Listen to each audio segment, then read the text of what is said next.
2 of the agenda. I now give the floor to Ms. Bahous.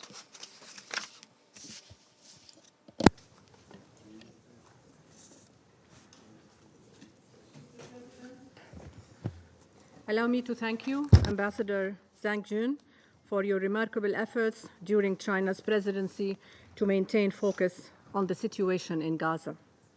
And thank you to Ambassador Nusseibeh and Ambassador Fraser for calling for this meeting, and to members of the Security Council for this opportunity to brief you about the humanitarian situation in the occupied Palestinian territory.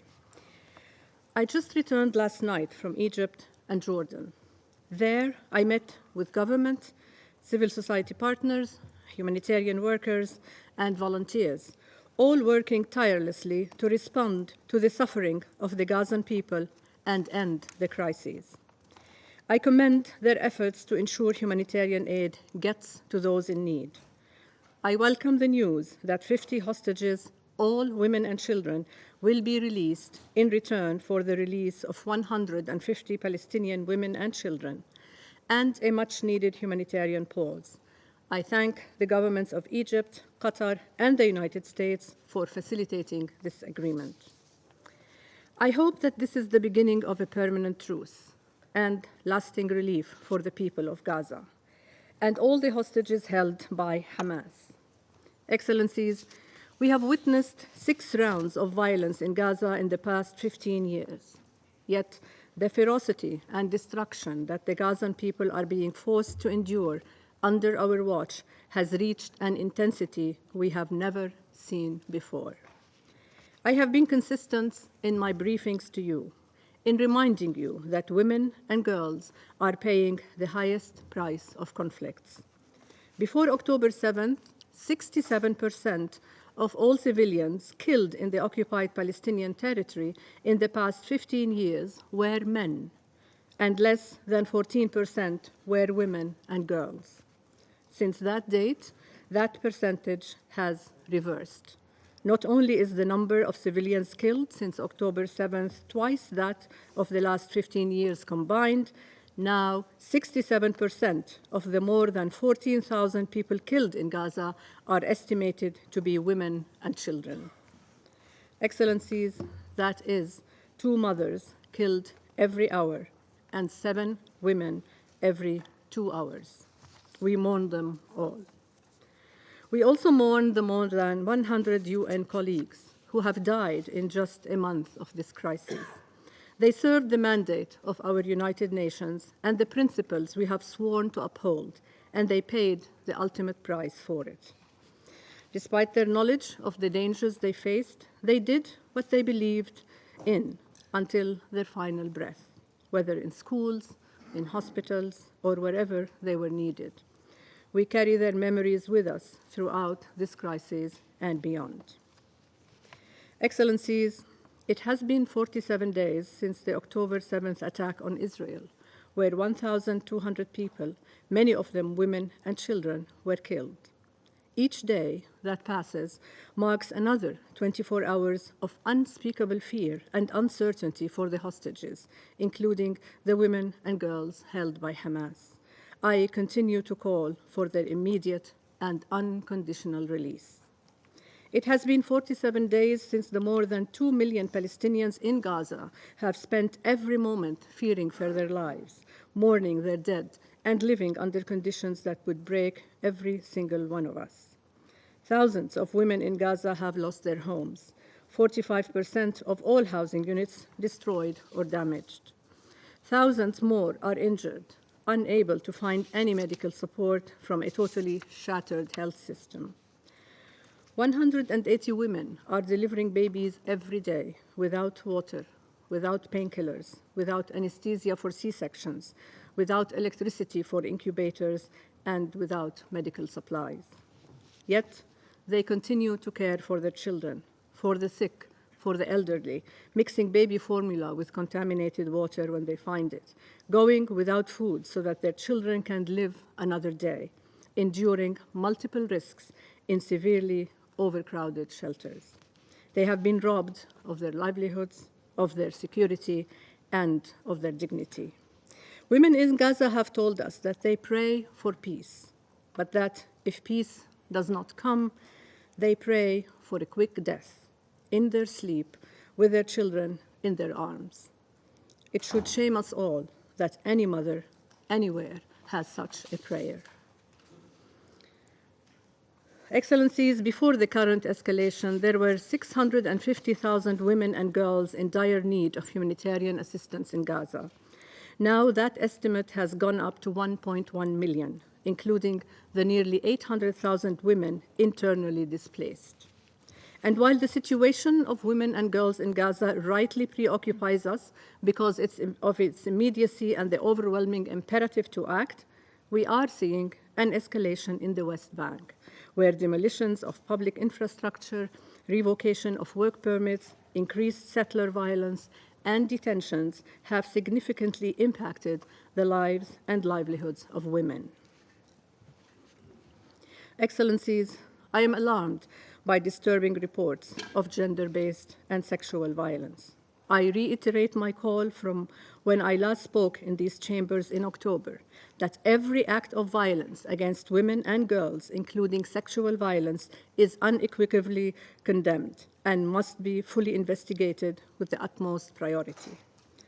I am reassured that SRSG Patton has activated the UN Action Network that she chairs to proactively share UN-sourced and verified information on incidents, patterns, and trends of conflict-related sexual violence to aid all investigations. I am confident that there will be ultimately a reckoning for all violations of international humanitarian law and international human rights law in this conflict. The work of the Commission of Inquiry on the Occupied Palestinian Territory, including East Jerusalem and Israel, is crucial. Excellencies, Gaza's only 2 women's shelters are now closed. Women-led organizations continue to operate in Gaza, though under severe constraints. Where they function, they are using their networks to source and distribute emergency items and to document and respond to protection concerns. I salute their courage and reiterate the need to ensure they have whatever they need to continue their crucial work.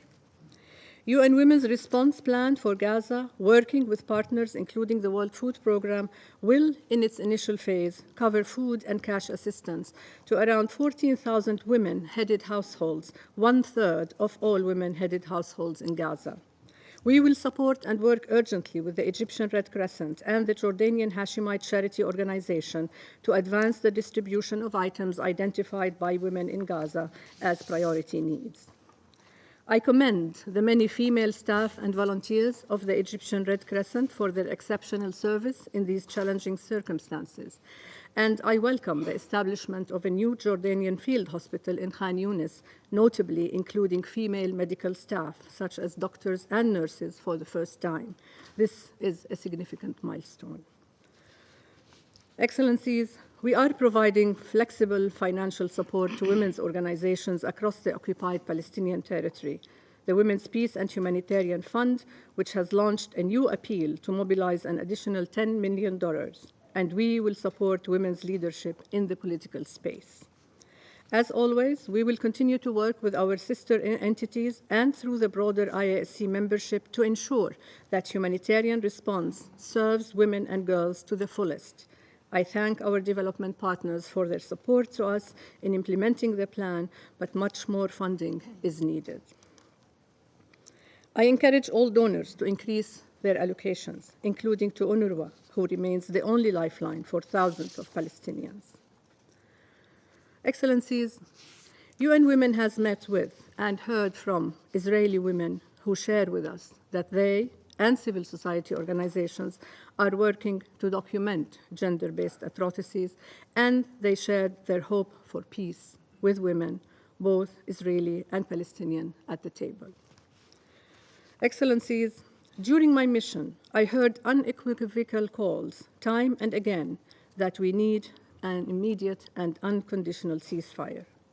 I also heard calls from partners across the region that forced displacement or transfer of Palestinians from their land is a red line, that we must ensure the protection of civilians, and that we must facilitate unhindered access to aid. I heard calls for an end to occupation and for concerted progress towards a peaceful two-state solution. I suspect I am not unique in finding this one of the lowest moments for the international community and for peace and security that I can recall. But it is precisely at moments such as this that multilateralism is at its most important. This institution and others of the United Nations are where we come together to find peace. Our track record is varied.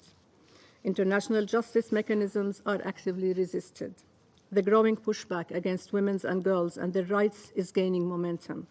The UN Charter and our global norms are flagrantly ignored. And as we abandon the instruments of multilateralism, the volume of arms transfers and the market value of arms manufacturers skyrocket. I welcome last week's resolution in the Security Council and hope that will only be the start of greater consensus in the Security Council to find a solution. I call on its immediate implementation. But this resolution, like the more than 100 resolutions on the so-called Palestinian question since 1948, makes no reference to gender issues. I also welcome the GA resolution passed on October 26th, calling for an immediate, durable, and sustained humanitarian truce leading to a cessation of hostilities.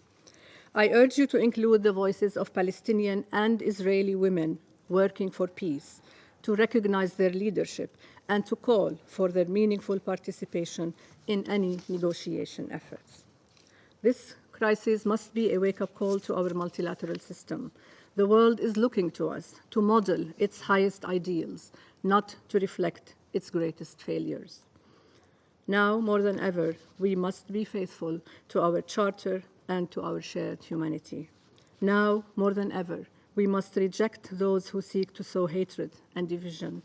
Now, more than ever, we must seek peace, and in doing so, recall that women remain the largest and most reliable constituency to that end.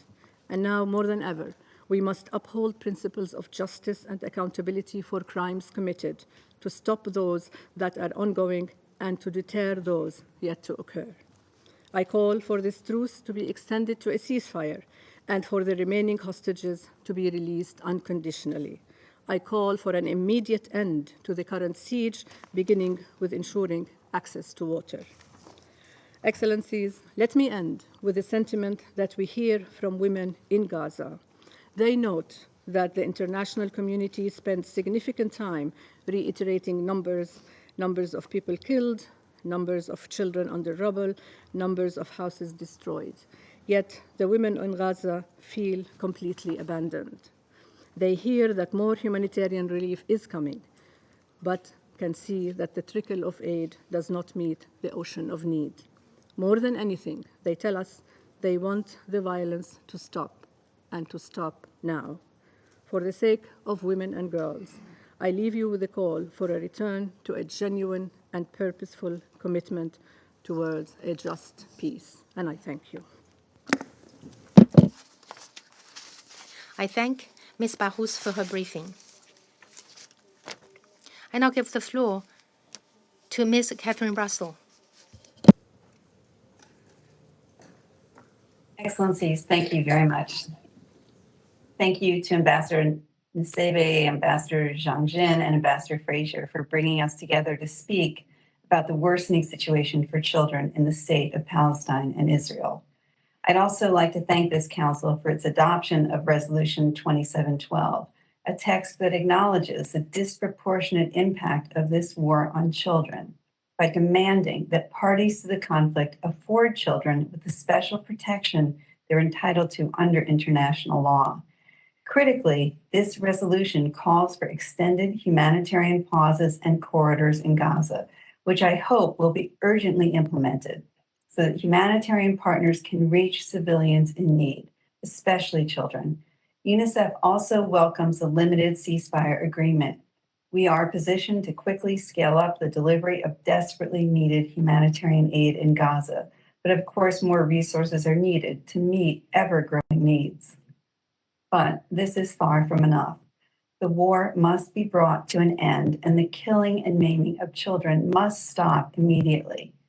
Excellencies, before briefing you in more detail on the situation in Gaza, I'd like to draw your attention to the plight of children in Israel and the West Bank. Since October 7th, 35 Israeli children have reportedly been killed, while more than 30 are being held hostage in Gaza. Like the Secretary General has said, the agreement to release hostages is welcome, but much more needs to be done. UNICEF will call on parties to safely release all abducted children. Last week, UNICEF's Deputy Executive Director traveled to Israel, where he met with families of the child hostages. They shared their anguish and deepening fear over the safety of their children. I had planned to travel to Israel and the West Bank last week as well, but as many of you have heard, I was advised by doctors to postpone my visit after sustaining injuries in a car crash en route to Rafah. Our Deputy Executive Director visited the West Bank to assess the deteriorating security and humanitarian conditions there. Over the past 6 weeks, 56 Palestinian children have been killed, while scores have been displaced from their homes. We estimate that 450,000 children in the West Bank need humanitarian assistance.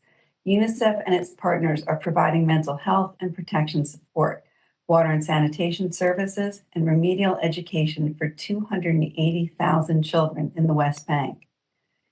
Turning to Gaza, I just returned from a visit to the south of the territory where I was able to meet with children, their families, and with UNICEF staff on the ground. I am haunted by what I saw and heard. When I visited the Nasser Hospital in Khan Yunis, it was teeming with people. In addition to the patients and the medical staff, the hospital is sheltering thousands of internally displaced people. They're sleeping on blankets along corridors and in the hospital's common areas. While I was there, I spoke with a 16-year-old girl lying in her hospital bed. She was badly injured when her neighborhood was bombed, and the doctors told her she will never walk again. In the hospital's neonatal ward, I saw tiny babies clinging to life in incubators as doctors worried about how they could keep the machines running without fuel. During my time in Khan Yunis, I also spoke with a UNICEF staff member who, despite losing 17 members of her own extended family, is working heroically to provide children and families in Gaza with access to safe water and sanitation. As a mother of 4, she is one of countless parents in Gaza in constant fear for her family. Given the terrible toll this war has exacted on Gaza's children, their fear is well-founded. More than 5,300 Palestinian children have been reportedly killed in just 46 days. It's over 115 a day, every day, for weeks and weeks. Based on these figures, children account for 40% of the deaths in Gaza. This is unprecedented. In other words, today, the Gaza Strip is the most dangerous place in the world to be a child. We are also receiving reports that more than 1,200 children remain under the rubble of bombed-out buildings or are otherwise unaccounted for. Of note, the number of deaths in the present crisis has far surpassed the total number of deaths during previous escalations. For comparison, a total of 1,653 children were verified as killed in 17 years of monitoring and reporting of grave violations between 2005 and 2022. Children who manage to survive the war are likely to see their lives irrevocably altered through repeated exposure to traumatic events. The violence and upheaval around them can induce toxic stress that interferes with their physical and cognitive development.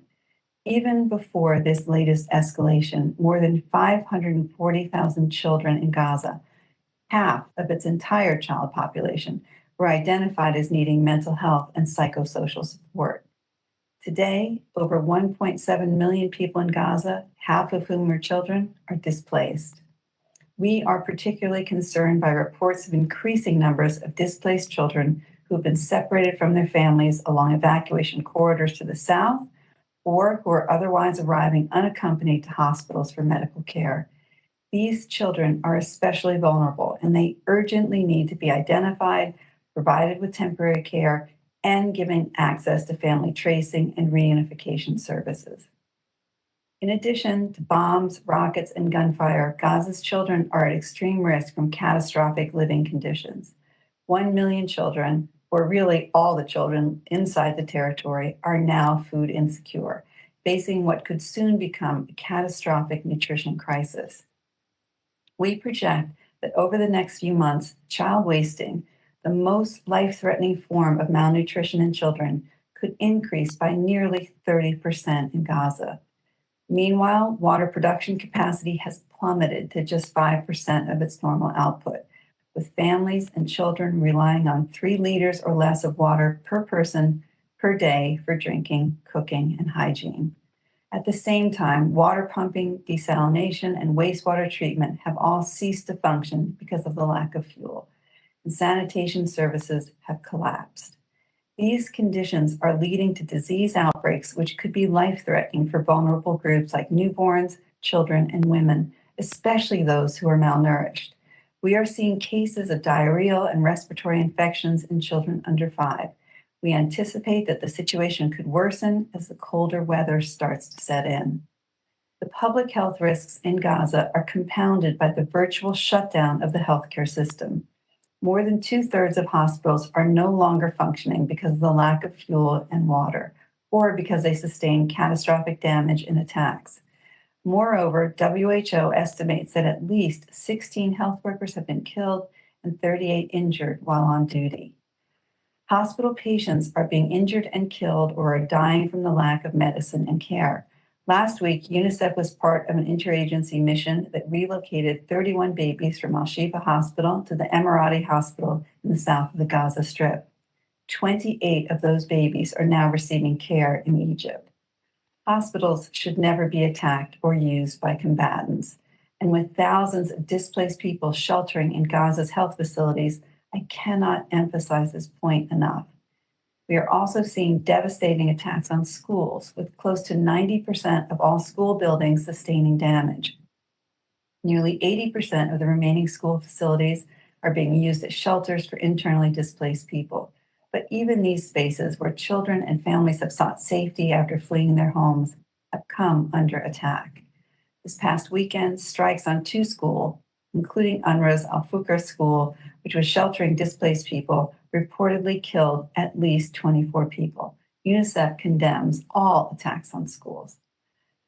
Across the state of Palestine and Israel, parties to the conflict are blatantly committing grave violations against children, including killing, maiming, abductions, attacks on schools and hospitals, and the denial of humanitarian access. But in Gaza, the effects of the violence perpetrated on children have been catastrophic, indiscriminate, and disproportionate. And when the war ends, the contamination by explosive remnants of war will be unprecedented, with potentially tens of thousands of remnants scattered across Gaza and beyond, a lethal threat to children that could last for decades. Inside Gaza, the war has also caused the largest ever loss of life for UN personnel, with more than 100 UNRWA staff killed. And in recent days, a WHO colleague was killed along with her 6-month-old baby, her husband, and her 2 brothers. Excellencies, for children to survive, for humanitarian workers to stay and effectively deliver, humanitarian pauses are simply not enough. UNICEF is calling for an urgent humanitarian ceasefire to immediately put a stop to this carnage. We are concerned that further military escalation in the south of Gaza would exponentially worsen the humanitarian situation there, causing additional displacement and squeezing the civilian population into an even smaller area. Attacks on the south must be avoided. UNICEF is strongly opposed to the establishment of so-called safe zones.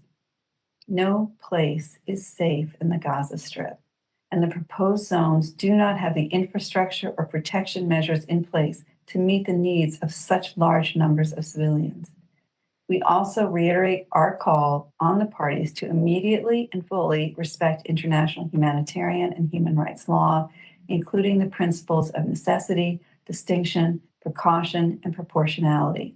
We ask them to go beyond what the law requires, to protect children and the civilian infrastructure they rely on, and to immediately and unconditionally release all civilian hostages held in the Gaza Strip, especially children.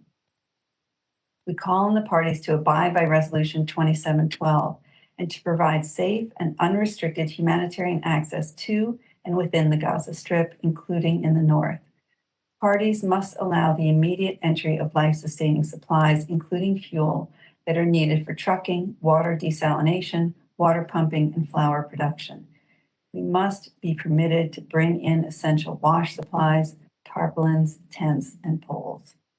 We also call on the parties to ensure the voluntary movement and safe passage for all civilians seeking emergency shelter and a safe place to stay, to reopen, repair, and augment the capacity of all water lines into the Gaza Strip, and to ensure that the water is safe and not contaminated.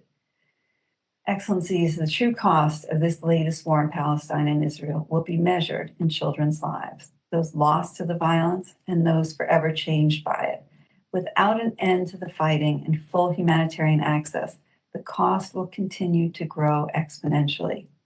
The destruction of Gaza and killing of civilians will not bring peace or safety to the region. The people of this region deserve peace. Only a negotiated political solution, one that prioritizes the rights and well-being of this and future generations of Israeli and Palestinian children, can ensure that. I urge the parties to heed this call, starting with a humanitarian ceasefire as the first step on the path to lasting peace. And I urge you, as members of the Security Council, to do everything in your power to end this catastrophe for children. Thank you very much. I thank Ms. Russell for her briefing. I now give the floor to Ms. Natalie Kanam.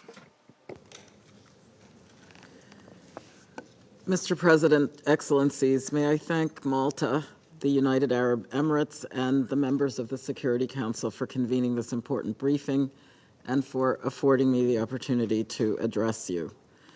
UNFPA deplores the loss of life in Israel and in the occupied Palestinian territory in the escalating crisis since October 7th.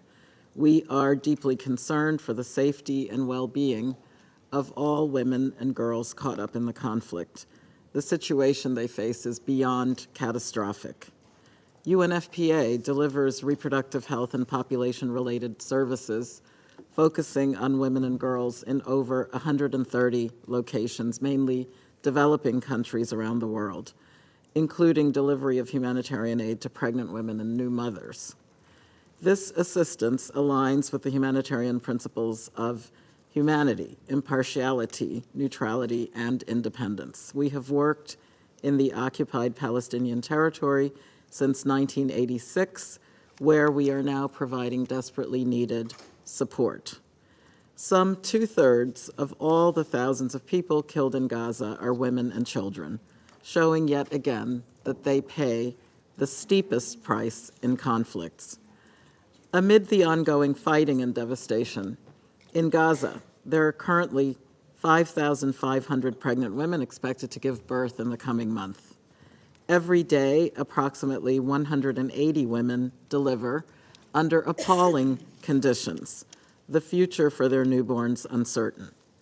At a moment when new life is beginning, what should be a moment of joy is overshadowed by death and destruction, horror and fear. The situation is most dire for women facing obstetric complications, some 15% of pregnant women. Their lives are at risk due to severely limited access to health care and to emergency obstetric care. UNFPA is deeply worried about the more than 7,000 women who gave birth over the past 47 days. They lack access to postpartum care, water, sanitation, and nutrition. Due to attacks on health facilities, as well as the lack of fuel, electricity, and supplies, half of all hospitals have shut down. Those that remain open are at the breaking point. There are 2.2 million people in Gaza where an entire population is besieged and denied access to the essentials for survival. Over 1.6 million people are living in overcrowded conditions without sufficient clean water and sanitation. This creates multiple health crises, health risks, including for women who have no access to menstrual hygiene, as well as those who are pregnant or have recently delivered.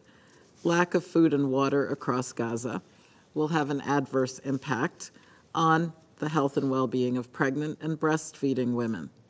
They have higher daily water and caloric intake requirements. A woman called Raham, who is 2 months pregnant and experiencing bleeding, told us, "There is a treatment I should take, but I'm not able to get it. Pregnant women like me should be drinking milk, eating eggs. All bakeries have been bombed. There is no bread, no water." In the West Bank, where settler violence is on the rise and households have been displaced, more than 70,000 women are pregnant, and about 8,000 are expected to give birth in the coming month. We are deeply concerned about the protection risks facing women living under these conditions, especially gender-based violence. Lack of access and the loss of communications limit our ability to deliver support and services that gender-based violence survivors require. Al-Shifa Hospital is no longer functioning, and across Gaza, health supplies are running dangerously low. There are reports of women having to undergo cesarean sections without anesthesia.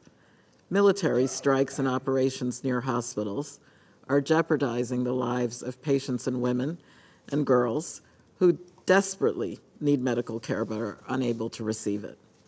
Hospitals, health workers, and civilians must never be targets. They have special protection under international humanitarian law. When health facilities are under attack, the lives of critically ill patients and health workers and all seeking shelter at these facilities are at risk. They have nowhere safe to go. Thus far, UNFPA has managed to deliver 5 truckloads of reproductive health kits to Gaza containing pharmaceuticals, equipment, and supplies for emergency obstetric and neonatal care. This includes anesthetics for use during cesarean sections. UNFPA is distributing clean delivery kits to improve the hygienic conditions for birth wherever they may occur, as well as kits for women who have recently given birth. UNFPA also provides cash transfers to pregnant and breastfeeding women, breast cancer patients, and survivors of gender-based violence. UNFPA perseveres in providing life-saving services, yet the assistance delivered in Gaza to date is nowhere near enough to meet the tremendous needs of women and girls. Operational constraints and the fact that our own staff and most partners are directly affected by the conflict themselves severely impinges on our ability to deliver essential services. Our colleagues recount the impact of this daily trauma on their own families. One said that during her 4th evacuation, "We were running without purpose, unsure where to find shelter and refuge. The sounds of bombing filled the air and dust enveloped us." In Israel, civilians are experiencing profound pain as they mourn the killing of 1,200 people in the brutal attacks of October 7th, which we once again condemn, while once again calling for the immediate and unconditional release of all hostages held by Hamas. We join the Secretary General in welcoming the announcement of the recent deal regarding the release of some of the hostages, including women and children. Mr. President, UNFPA welcomes Security Council Resolution 2712 of the 15th of November, noting it calls for urgent and extended humanitarian pauses and corridors throughout Gaza to save and protect civilian lives. UNFPA has continued to call for an immediate ceasefire. In this regard, the announcement of a 4-day humanitarian pause is a welcome development, which must be used to allow for additional aid to reach those in desperate need.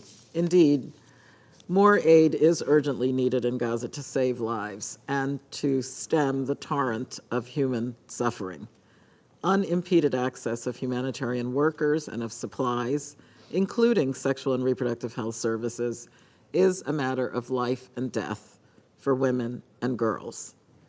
In line with the Emergency Relief Coordinator's 10-point plan, the continuous and sufficient flow of humanitarian assistance to all those in need, wherever they are, is essential. This is especially true for women and children. Civilians and the infrastructure they rely on, including hospitals, shelters, and schools, must be protected. We call for the protection of humanitarian workers in Gaza who risk their lives in the service of others as we mourn the loss of over 100 UNRWA colleagues and scores of aid workers killed in the conflict. UNFPA reiterates the Secretary General's call for international humanitarian law and international humanitarian rights law to be upheld by all parties, and for the immediate and unconditional release of all hostages, who include women and girls. On this International Day for the Elimination of Violence Against Women, which begins 16 days to orange the world against gender-based violence, UNFPA denounces, in the strongest possible terms, all acts of violence against women and girls, including sexual violence, whenever and wherever they occur. Mr. President, distinguished members of the Security Council, the violence must end. The fate of humanity does not belong in the hands of those wielding weapons. It rests with women and young people and allies standing together, waging peace. In this urgent test of humanity, women and girls desperately need peace to prevail. I call upon the Security Council to do everything in your power to make that peace happen.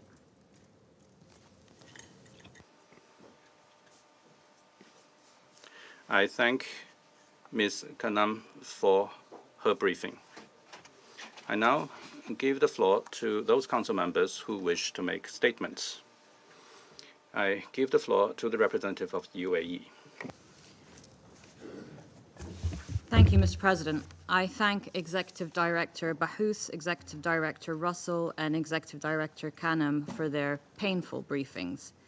They highlight the critical turning point we have reached in Israel's 47-day war on Gaza that followed the October 7th attacks by Hamas on Israel, and the grave choices that lie before Israel in its prosecution of this war.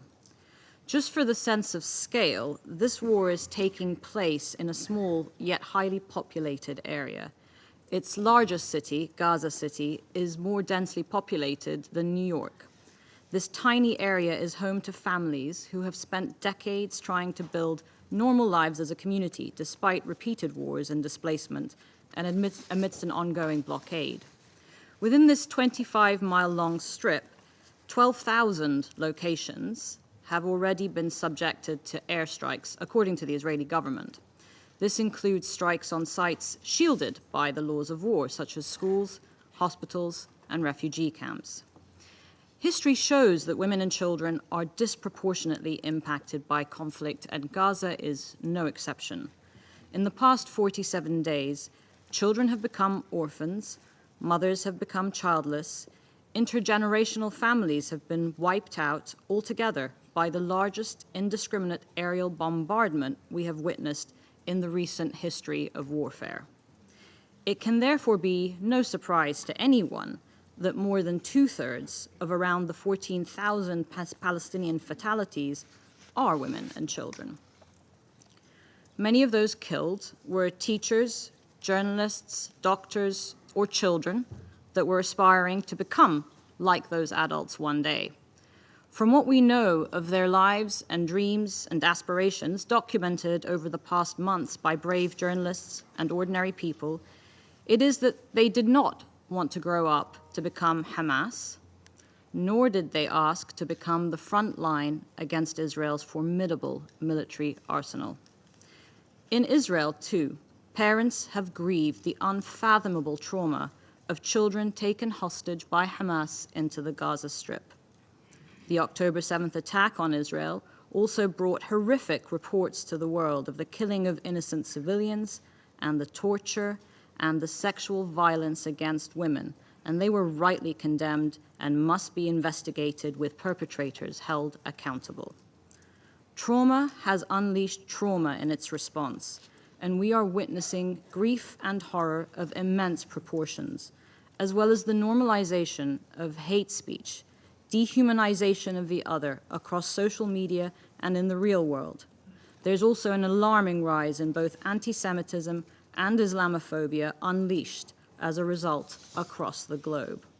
So this conflict is not compartmentalized and contained in the Gaza Strip, and it threatens to unleash forces that destabilize all of us. And that is why our efforts must scale up to defeat this rising tide of hatred. We therefore welcome the announcement today of the agreed release of 50 women and children hostages held by Hamas in Gaza, and Palestinian women and children detained in Israel, as well as some additional aid to enter Gaza. We thank the tireless mediation efforts of Qatar, Egypt, and the United States as a welcome note of hope in what has been described as the darkest of days for the Palestinian people. We hope that the 4-day truce announced can be extended to allow in the life-saving humanitarian relief for the Palestinians in Gaza and the safe return of the remaining hostages there. Many lives hang in the balance in the coming days, and these numbers and faces have names. The truce did not come in time to save countless lives, like that of Dima Al-Hajj, a WHO staff member who worked at the Limb Reconstruction Center in Gaza. She was killed yesterday with her 6-month-old baby, her husband, and other family members. Dima and her baby should still be alive today, like all other women and children whose lives were cut short by this war. We offer our condolences yet again to the UN, who have lost an unprecedented number of over 100 colleagues in this war. The very high number of women, and particularly children, killed by this relentless bombardment is a strong indicator that international humanitarian law is being violated and its fundamental principles of distinction and proportionality are not being respected. There have been many debates about this in the media, but the numbers speak for themselves, as do the indiscriminate bombing targets. This must stop immediately. There can be no justification for attacks that imperil large groups of civilians, especially women and children. The laws of war, especially for the protection of civilians, are not optional or reciprocal, and they apply to all, including Hamas, and must be abided by. Mr. President, in the West Bank too, Israel's growing restrictions on Palestinians' freedom of movement is limiting women's ability to provide for their families, prevents access to critical services, including medical care, and is interrupting children's access to education. The numbers of Palestinians killed there since this latest round of the conflict in Gaza by extremist settlers, including 53 children, is another indicator that extreme ideologies are being mainstreamed today. This includes some Israeli government statements calling for the forced transfer of the Palestinian population. This must stop. Misinformation can lead to grave miscalculation, and all government leaders are accountable for that. Let me emphasize that what is at stake is not only the now, women's and children's lives, their well-being and their dignity, it is also their future. Women's full, equal, and meaningful participation in negotiating and working towards the two-state solution will be critical to secure a lasting and sustainable peace for Israelis and Palestinians. We are watching those peacemakers lose their lives by the thousands. Mr. President, ultimately, as UN officials have said, only a ceasefire will prevent further violence and suffering. But in the meantime, we call for the full and urgent implementation of Resolution 2712, adopted just last week, and we recall the Council's request for the Secretary General to give this Council the options to effectively monitor the implementation of this resolution as a matter of urgency. We reiterate the need for safe, sustained, and at-scale humanitarian access throughout the entire Gaza Strip, and we encourage all efforts to that end. And this must not be linked to hostage negotiations. We unequivocally reject that premise. This, in addition to other diplomatic efforts, will help alleviate the desperate plight of women and children who were the priority of Council deliberations last week.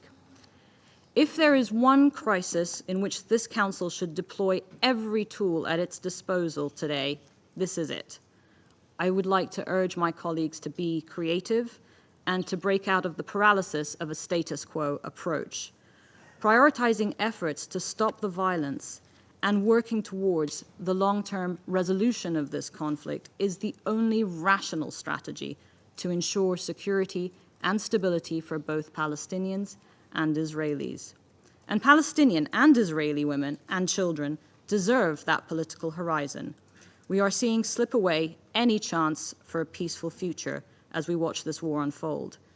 But we do not have to take that path, and clear choices lie ahead for Israel and for Hamas.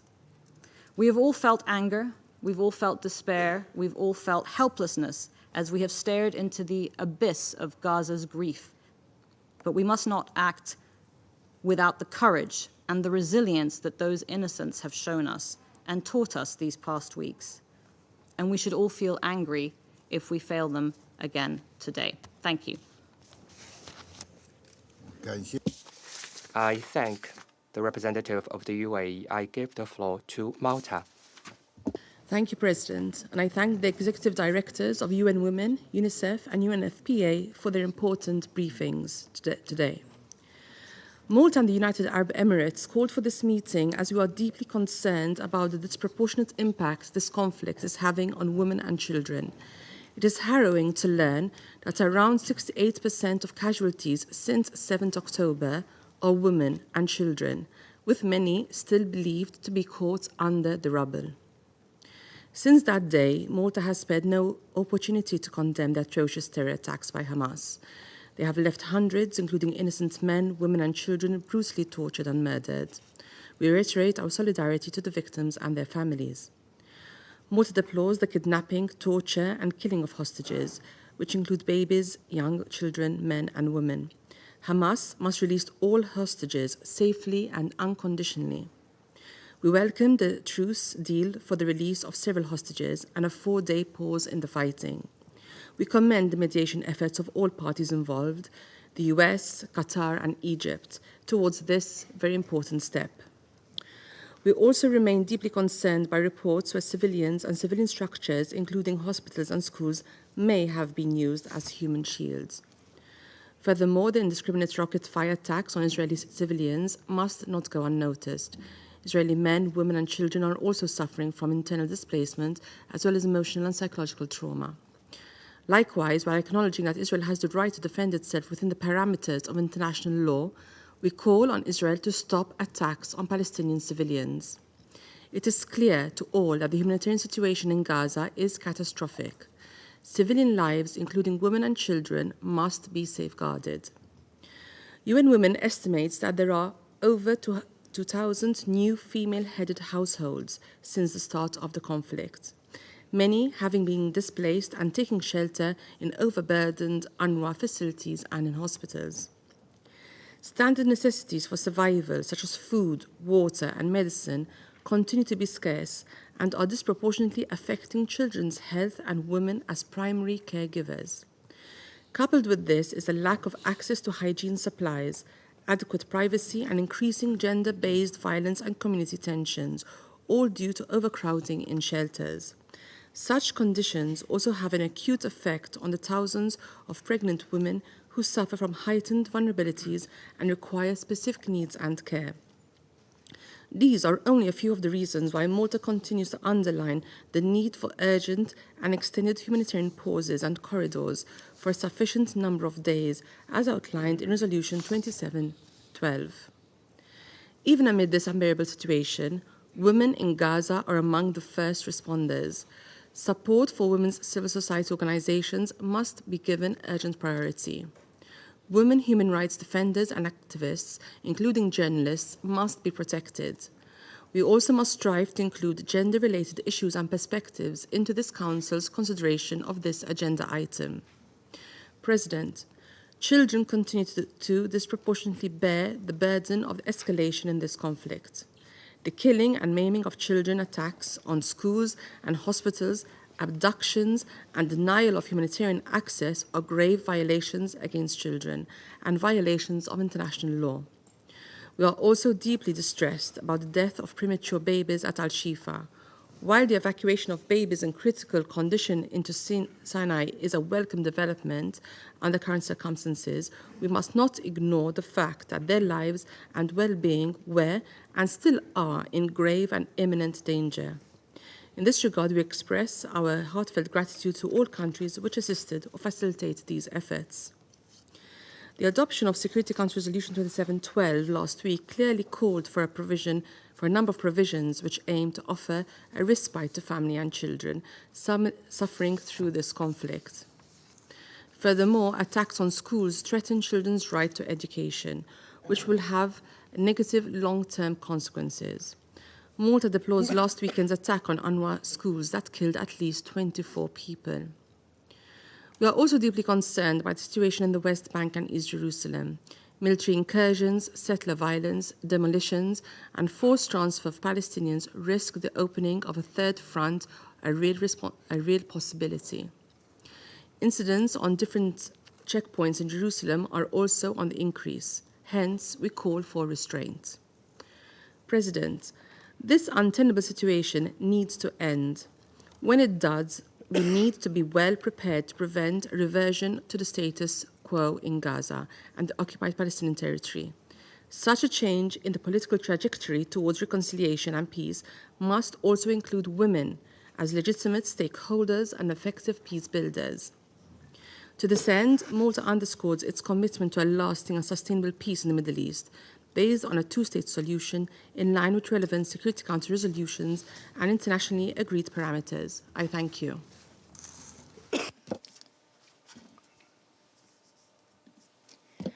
I thank the Representative of Malta. I now give the floor to the United States.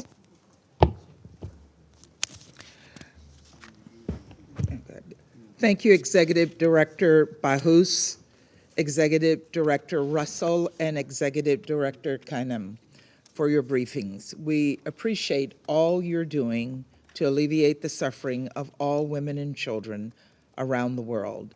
And I want to take this moment to wish Executive Director Russell a full recovery from her injuries.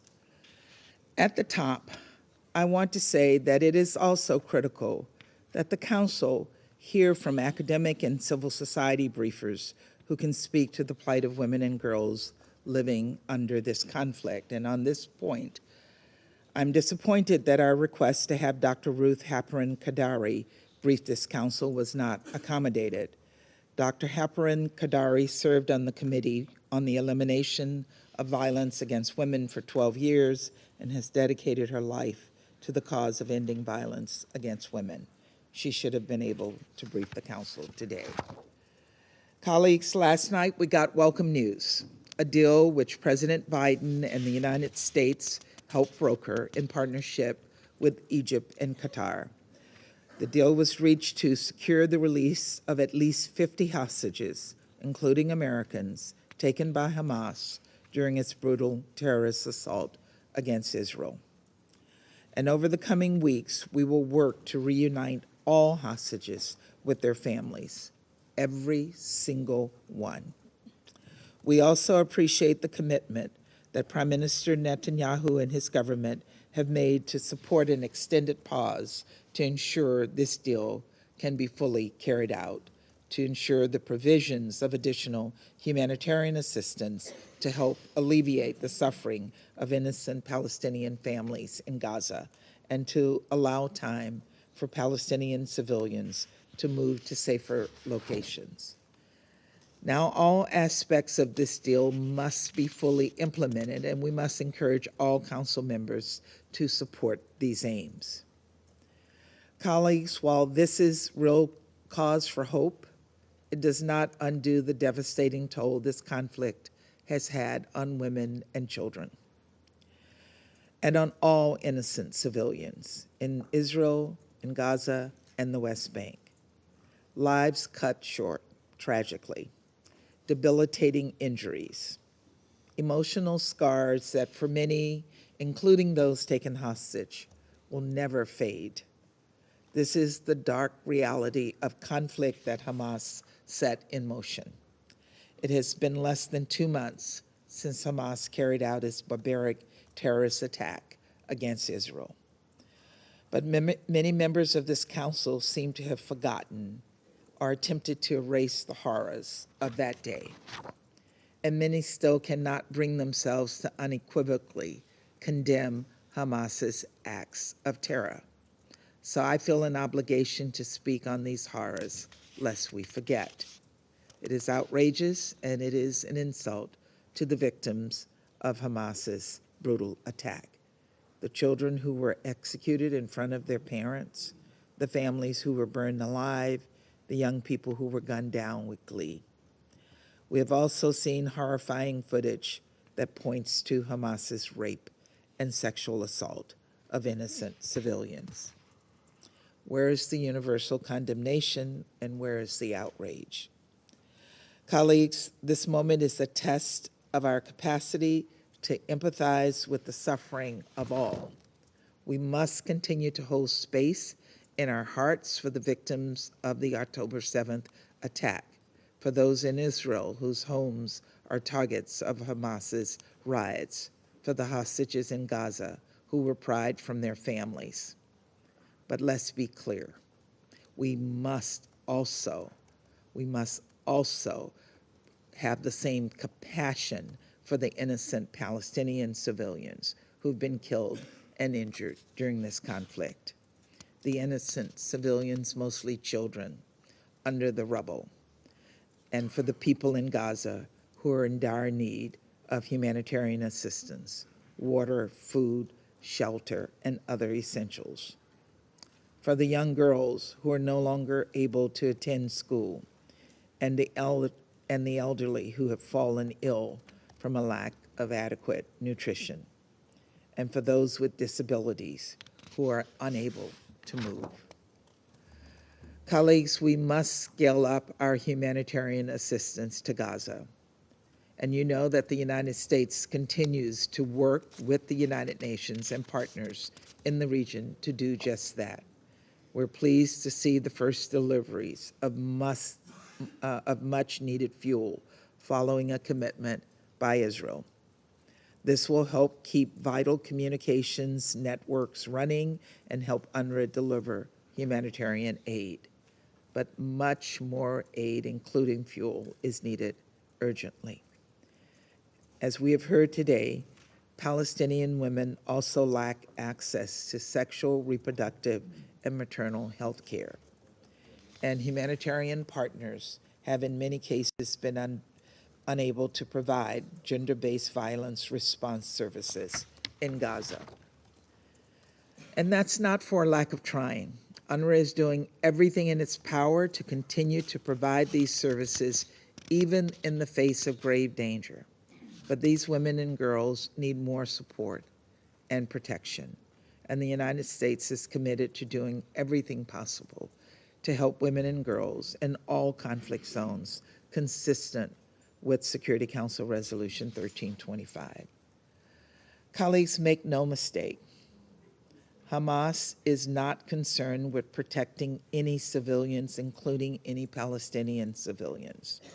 No, they are deliberately and callously putting them in harm's way, hiding behind the skirts of their women and innocent civilians.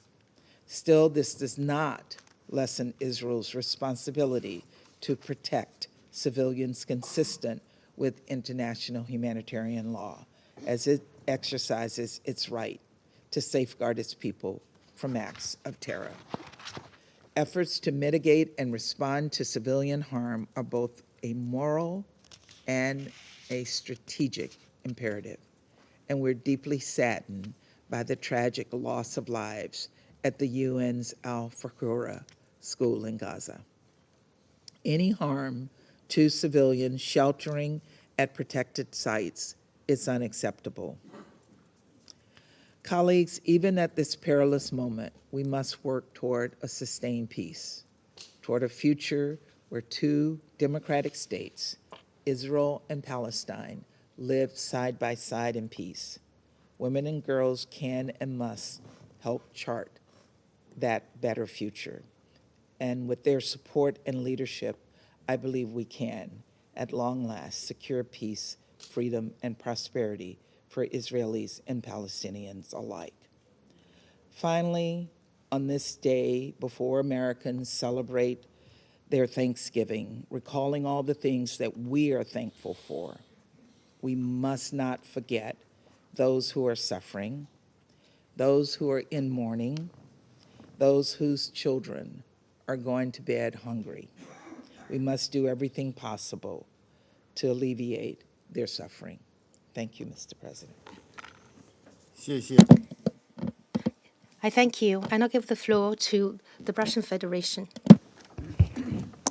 Господин председатель. Mr. President, we fully support the convening of today's Urgent Security Council meeting on the situation in the Gaza Strip with a focus on the protection of civilians, particularly women and children. We thank the executive directors of UN Women, Sima Bauchs, UNICEF, Ms. Catherine Russell, and the executive director of UNFPA, Ms. Natalia Kanem, on their briefings on the situation in the Palestinian enclave. Since early October, an increasingly dramatic situation has been unfolding in the Palestinian-Israeli conflict zone. The killing and violence inflicted on Israeli civilians cannot be justified. All terrorist attacks against civilians, including hostage-taking, deserve categorical condemnation. However, Israel's subsequent retaliatory campaign against the Gaza Strip, including the ground offensive, has resulted in bloodshed on an unprecedented scale and scope in the occupied Palestinian territory, particularly in Gaza, where a veritable humanitarian catastrophe is unfolding. Today, we heard new figures that vividly illustrate its scope. The number of Palestinians killed in less than 2 months is staggering, more than 13,000, half of them children. The unprecedented number of internally displaced persons since 1948, 1.6 million, is equally appalling. In short, the worst predictions of a disaster of near biblical proportions are coming true, and the Palestinians are facing this before our very eyes. At the same time, Israel is depriving the international community, including Russia, of the opportunity to provide the necessary humanitarian assistance to Gaza. The Strip remains cut off from steady and sufficient supplies of water, food, medicines, and fuel, which Israel has allowed to trickle in selectively only a month after the start of the blockade. This situation is absolutely unacceptable, including in terms of protecting women's rights and ensuring the implementation of numerous UN Security Council resolutions, including Resolution 1325 on women, peace, and security. Israel is obliged to take measures to comply with these documents, especially given that it has incorporated Resolution 1325 into its national legislation and has declared its commitment to the subject. Mr. President, the mass killings and maimings of children committed by the Israeli army in the course of its operations, as well as attacks on schools and hospitals that claim innocent lives, are of utmost concern.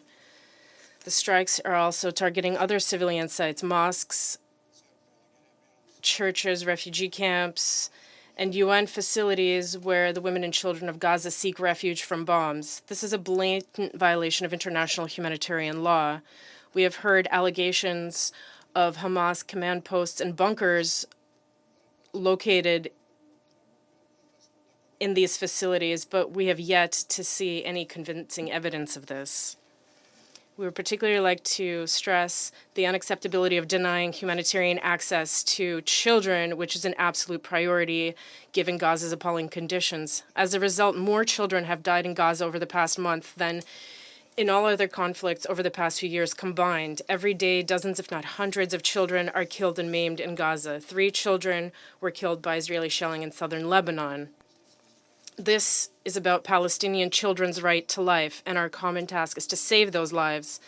The Secretary General's sobering words that Gaza has become a graveyard for children rang out nearly 3 weeks ago, yet children continue to die. We ask the Secretary General and his Special Representative for Children in Armed Conflict to keep the situation in Gaza under special scrutiny and to inform the Security Council of measures being taken. We're likewise concerned about Israel's and Western states' violations of the rights of those who express disagreement with Israel's actions. This includes violations of freedom of expression and peaceful assembly, as well as the persecution of human rights defenders. We believe that given these circumstances, the Security Council should make it a rule to invite representatives of Palestinian civil society, including women, to its meetings in order to obtain first-hand information on the situation in the occupied territories. Mr. President, all that the Security Council has managed to achieve against this completely unacceptable backdrop is to adopt on November 15th Resolution 2712 submitted by Malta on the humanitarian situation in the enclave, focusing on the impact of the conflict on children specifically. Unfortunately, that resolution ended up being watered down and did not contain a demand for a ceasefire, nor did it provide for practical measures to ensure broad and unhindered access to those in need and to provide assistance to the victims.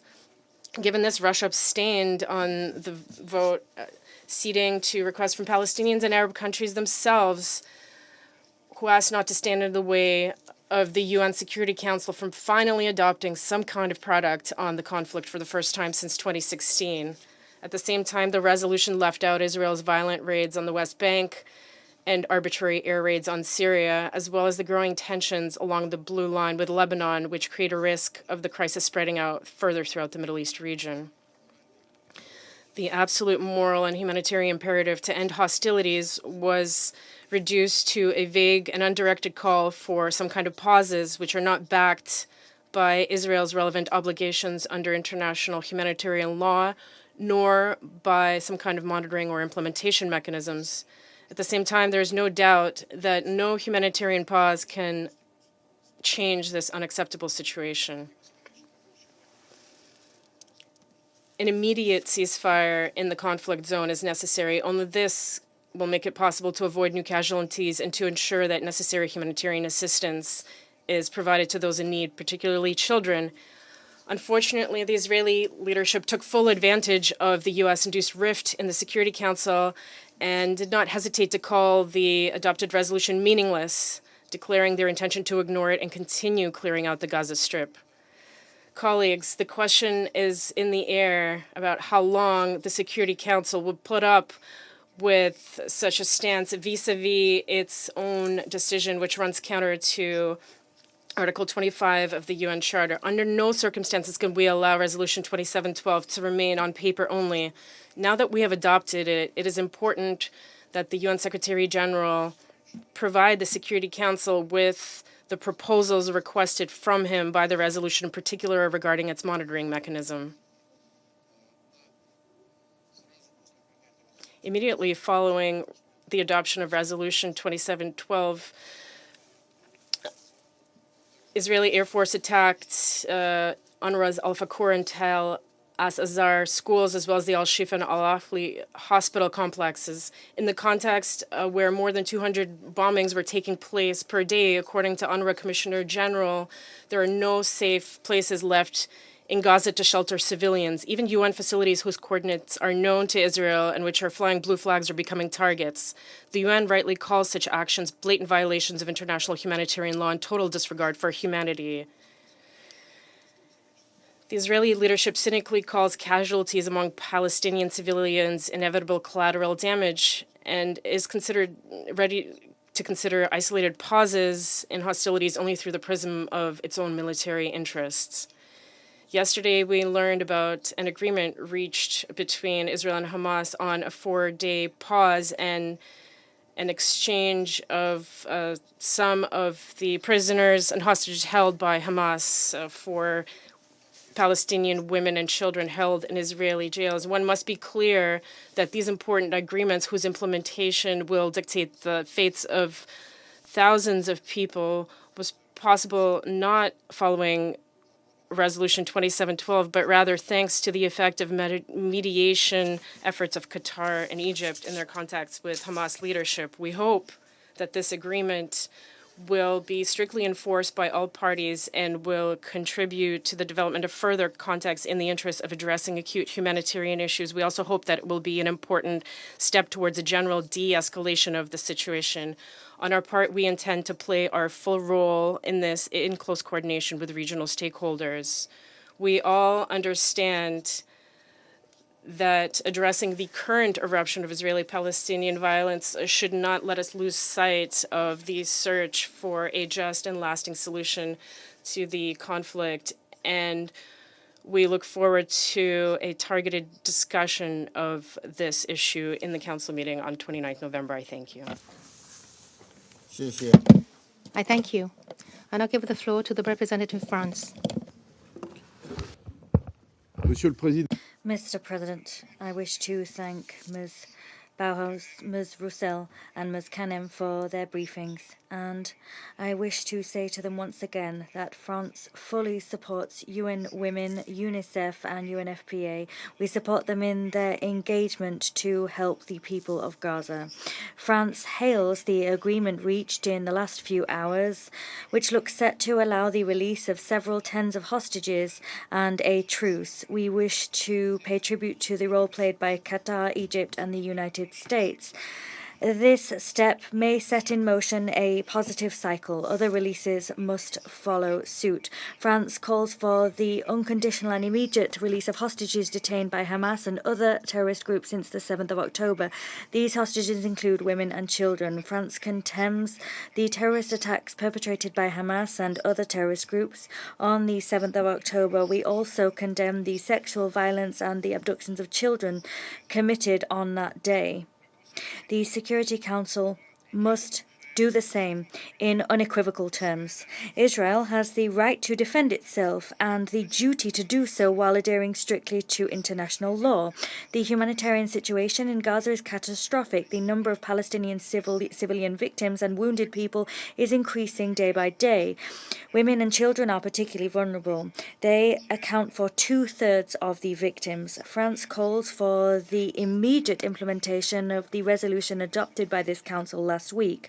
We will scrutinize very carefully indeed proposals which will be made by the United Nations to ensure the monitoring of its implementation. In the interim, unimpeded, sustained humanitarian access to the Gaza Strip must be assured as a matter of urgency. All crosspoints must be opened. The number of convoys must be commensurate with need which is colossal. France has contributed actively to the humanitarian effort. We've already deployed more than 100 tons of humanitarian cargo, and since the 7th of October, we've contributed 100 million euros. We will continue our efforts in the days to come by providing further food and medical aid. The conference, which was held in Paris on the 9th of November under the aegis of President Macron, allowed the mobilizing of more than 1 billion euros of contributions. We must do more. Turning now to wounded or sick children that need urgent care, France is doing everything it can so that they can receive care in France if that proves useful and necessary. Civilian infrastructure and hospitals and humanitarian and healthcare personnel must be protected in accordance with international humanitarian law. France condemns all shelling of civilians and civilian infrastructure. We recall that UNRWA buildings which house civilians that have found shelter there must not be targeted. France once again hails the engagement on the ground of the United Nations, of UNRWA personnel, and of the personnel of UN NGOs and of all humanitarian actors. We also condemn the occupation of civilian infrastructure by Hamas that runs counter to international humanitarian law. Mr. President, the extremely grave nature of the situation in Gaza must not allow us to forget the extent of the violence perpetrated against the Palestinian population in the West Bank. France demands that the Israeli authorities make that violence stop immediately. We are fully committed to avoiding the spillover of this conflict to the rest of the region. The safety of UNIFIL, UNDOF and UNSO blue helmets must be guaranteed. We condemn Houthi fire towards Israel and the diversion by the Houthis of a commercial vessel on the 19th of November. Mr. President, we must restore a tangible horizon and allow the Palestinian people and the Israeli people to live in peace and security. The resumption of a peace process is vital because otherwise the current tragedy will be inexorably followed by other tragedies. This process should lead to a two-state solution with vital guarantees provided to Israel regarding its security and a state for the Palestinian people. This is the only viable solution. With this in mind, France will continue to call for an immediate humanitarian truce which will lead to a ceasefire for which we must all strive. This Council must now speak with one voice on this matter. I thank you. I thank you. I now give the floor to the representative of Switzerland. Merci, Monsieur le Président. Thank you, Mr. President, for organising this meeting, devoted particularly to the situation of women and children in the context of the conflict in the Middle East. We are here today accompanied by a glimmer of hope. As such, Switzerland welcomes the agreement allowing the release of 50 hostages and a humanitarian truce of 4 days. We thank all countries that have contributed to this agreement, in particular Egypt, Qatar, and the United States. We wish those released and their families a speedy reunion and recovery from their physical and psychological wounds. We call for the full implementation of Resolution 2712, adopted a week ago by this Council. That resolution emphasizes the fundamental principles of IHL. This resolution includes the immediate and unconditional release unconditional release of all hostages who are still being held by Hamas and other groups in appalling condition in Gaza, as well as the observance of pauses to allow the rapid, safe and unhindered delivery of humanitarian aid to civilians through all possible crossing points. Allow me also to thank the executive directors of UN Women, UNICEF and the UNFPA, Sima Bauhus, Kathy Russell and Natalia Kanem, for their poignant testimonies. We will not forget them anytime soon. We also thank the head of UNICEF for the visit to Gaza last week. I wish to thank all those involved, particularly the World Health Organization, for the rescue last weekend of 31 newborn babies from the Al-Shifa hospital. Switzerland remains gravely concerned by the high number of civilian victims in Israel and throughout the OPT since the acts of terror perpetrated by Hamas on the 7th of October. We strongly condemn those acts. We've heard this morning. 2/3 of the victims are women and children. The director of UN Women said to us, two mothers every hour are killed. That's unacceptable. Given their vulnerability and specific needs, the protection of children is particularly pivotal. At the same time as it recognizes Israel's right to guarantee its defense and security, Switzerland has ceaselessly called upon all parties to protect civilians and to respect international humanitarian law, in particular the principles of distinction, proportionality, and precaution. My country also remains deeply concerned by the catastrophic humanitarian situation and its impact on all civilians. In Gaza, the health situation is deteriorating rapidly, particularly for the 1.7 million displaced people. Once again, many of those people are children. Switzerland has allocated $100 million of emergency aid to the region. We recall that all civilians, the wounded, the sick, humanitarian and medical personnel and civilian infrastructure, including UNRWA schools, are protected by international humanitarian law. All civilians must have access to services essential to their survival, such as drinking water, food and electricity. The impact of the conflict on women and girls, moreover, deserves our full attention. As we've just heard from the directors of UN Women and the UNFPA, access to medical care is vital, particularly for pregnant women. Moreover, we must at all costs avoid an even more serious escalation or even a regionalization of the conflict. We see worrying signs of that both in the West Bank and in Lebanon. In the West Bank, Switzerland recalls that in the context of operations by the Israeli security forces, the use of force must particularly meet the criterion of proportionality and must respect every individual's right to life and the security of person. We also recall that Israel is bound by international humanitarian law to guarantee to the fullest extent possible the meeting of the basic needs of all people throughout the OPT. Israel must also respect and protect human rights there.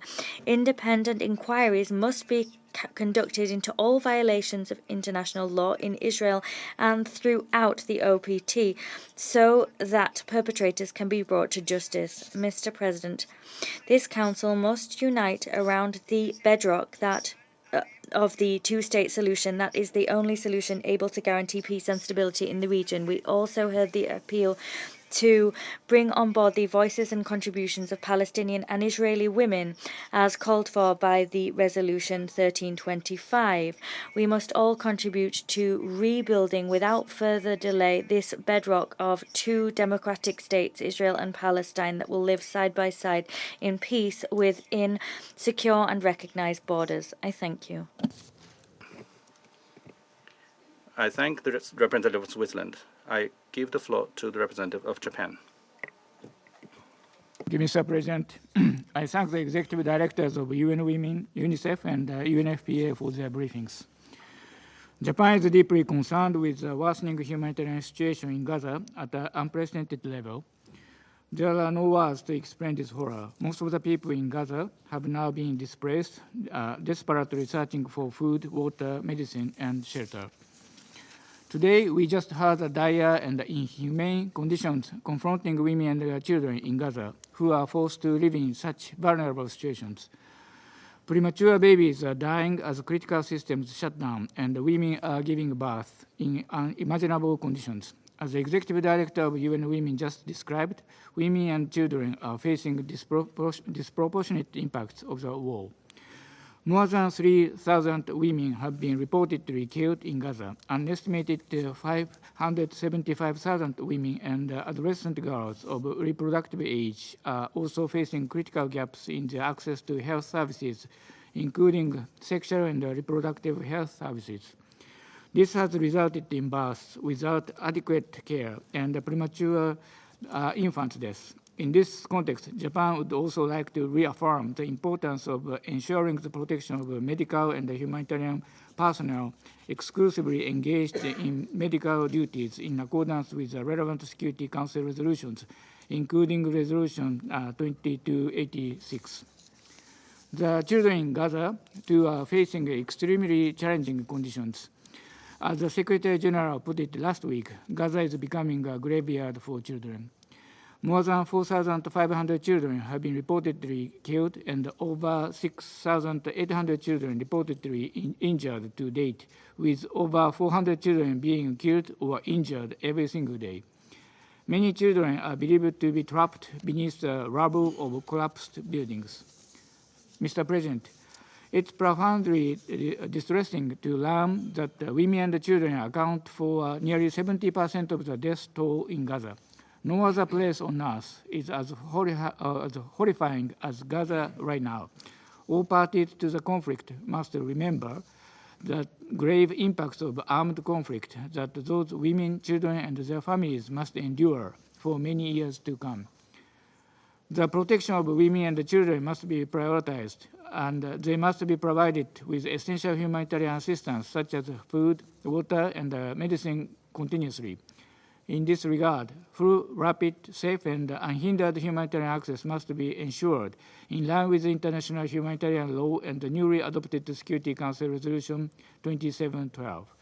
Japan welcomes this resolution and calls for all parties to act faithfully based on it. Mr. President, many women and children are among the victims and the hostages subject to the acts of the terror committed by Hamas in Israel. Japan demands the immediate and unconditional release of all remaining hostages. We once again express unequivocal condemnation of the horrifying terror attacks committed by Hamas and other Palestinian militants. At the same time, we call for all parties to act in accordance with international law, including international humanitarian law. Mr. President, in this regard, Japan welcomes the recently announced deal for the release of hostages and a pause in fighting for 4 days as an important move towards the release of further hostages and the improvement of the humanitarian situation, and commends the efforts undertaken by the country is concerned. We expect the deal to be implemented in a steady and timely manner. Mr. President, lastly, I would like to emphasize that no military action can resolve this conflict. Diplomatic negotiations must be relaunched, leading to a two-state solution with Israel and a future independent state of Palestine, living side by side in peace and security. Also, the concept of WPS has shown that we can move closer to sustaining peace by having women actively participate as leaders in conflict resolution, reconstruction, and peace building, while protecting and helping women and girls. WPS perspective must be ensured when working to improve the humanitarian situation in Gaza Strip and to calm down the situation as soon as possible, as well as in the subsequent recovery and reconstruction. Japan will work tirelessly to this end. I thank you, Mr. President. I thank Japan. I now give the floor to the United Kingdom. Thank you, President. I thank Executive Directors Bahous, Russell, and Canham for briefing us today. The humanitarian crisis unfolding in Gaza is acute. The loss that innocent civilians are suffering is incomprehensible. Too many, including women and children, are losing their lives. Our collective priority must be to alleviate this suffering. It is crucial that all sides uphold international humanitarian law and take all possible measures to protect innocent civilians, including at hospitals and schools. We welcome the announcement of the agreement reached today for a coordinated release of hostages and pause in the fighting. This is a crucial step towards providing relief to the families of the hostages and addressing the humanitarian crisis in Gaza. We urge all parties to ensure the agreement is delivered in full. The UK welcomes the immense international cooperation, including the efforts from Qatar, Egypt, the US and Israel, that has led to an agreement being reached. President, this pause provides an important opportunity to ensure much greater volumes of food, fuel and other life-saving aid can reach Gaza on a sustained basis. We are particularly concerned for civilians in northern Gaza, where there's been no water or food supplied for at least 2 weeks, and hospitals and health centres are unable to function. These people urgently need help, and they need it now. The UK continues to call and advocate for increased land access through the Rafah crossing and the full opening of the Kerem Shalom crossing to get critical goods into Gaza at much greater speed. We continue to press Israel to authorise the entry of at least 200,000 litres of fuel per day. Whilst the UK regrets that Resolution 2712 could not clearly condemn Hamas's terror attacks of 7 October, we strongly support the objective of that resolution, to get aid in and hostages and civilians out. And to achieve that objective, we call for the resolution's urgent implementation. Finally, President, we share colleagues' concerns about escalatory actions which disrupt regional peace and security. The UK is intensively engaging with partners to prevent further escalation. We condemn the unlawful seizure of the MV Galaxy Leader by the Houthis on 19 November and call for the immediate and unconditional release of the ship and its crew. We continue to work towards a two-state solution which provides justice and security for both Israelis and Palestinians. I thank you. I thank the United Kingdom. I give the floor to Albania. Thank you, Mr. President. And let me also thank Executive Directors Bahous, Russell and Canham for the information provided. Like many, we welcome the agreement reached to ensure the release of some of the hostages captured by Hamas. Women and children illegally held in captivity for more than 7 weeks will be finally reunited with their loved ones. We commend the efforts of those involved, in particular the United States, Qatar and Egypt, and we encourage them to continue and reiterate our call for the release of all innocent civilians. The 4-day pause and the partial release of hostages goes in the same direction as Resolution 2712, adopted recently by the Security Council, which should be fully implemented. This momentum should be fully used to contribute to ensure delivery of critical and vital humanitarian aid for all civilians in Gaza. Humanity always prevails for things to get better. We acknowledge the extremely difficult circumstances the UN agencies and their international partners continue to face while operating on the ground. We pay tribute to their extraordinary efforts to help those in need. The pause will bring the much-needed relief to facilitate their work, guarantee their safety, and ensure immediate, unrestricted humanitarian access for all civilians in need to save lives and prevent further suffering. Saving lives is the UN's core mandate. It is the calling of those who serve it. This makes even more incomprehensible and unprecedented the unjustified losses the UN family has endured, with more than 100 of their staff killed in the line of duty. Mr. President, in the face of the abhorrent massacre by Hamas of Israeli citizens, a carnage that evokes some of the darkest memories, we understand efforts to root out Hamas in an act of self-defense and make sure that such attacks never happen again. In the news world, the latest bad news quickly overshadows previous ones. But Hamas' horrific crimes cannot be forgotten or relativized and should not go unpunished. At the same time, we acknowledge that fighting in such densely populated area is very challenging because Hamas' military capabilities and its war infrastructure are deeply embedded within Gaza. Its fighters intentionally hide among civilians, exposing them deliberately to high and heightened risks. Wars, even the most carefully planned ones, are always a tragic event, as many things may and do go wrong.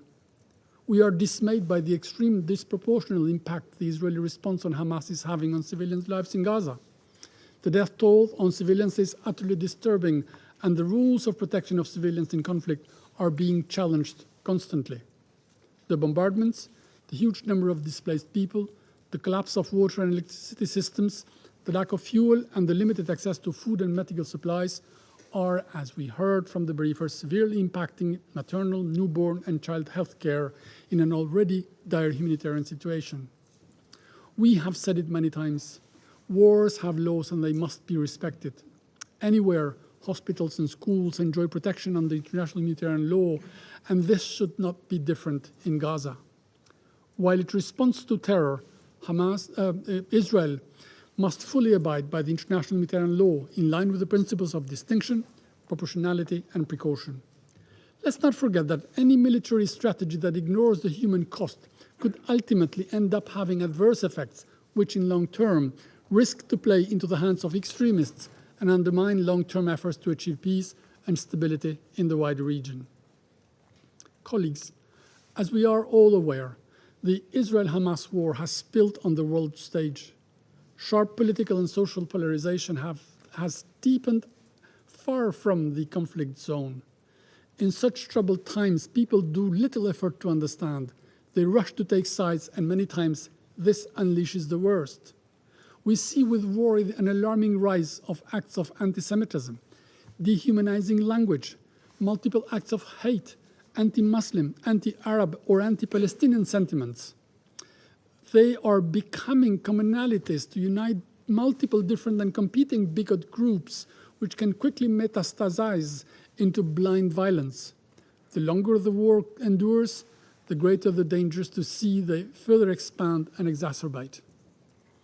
Mr. President and colleagues, today the prospects for peace and long-lasting solution may seem well more distant than ever. We must resist this idea and feeling and should think and work for the day after the current conflict. Israel's right to exist and its security on one hand, and a viable pathway for Palestinians to have their own state and freedom on the other, are not mutually exclusive. To the contrary, they form the tandem, the foundations for a future in security, dignity, and prosperity for all. As Prime Minister Rama said it yesterday, Palestinians in Gaza cannot be left with the impossible choice, either Hamas or Israel. We all have the duty to do more and better and work for a Gaza free of Hamas, but also without Israeli troops, and able to reorganize its life and future in peace and in freedom. And I thank you. I thank Albania for their statement. I give the floor to Brazil. Thank you, Mr. President. Colleagues, Brazil thanks the Chinese presidency for convening this meeting, as well as the UAE and Malta for their timely request.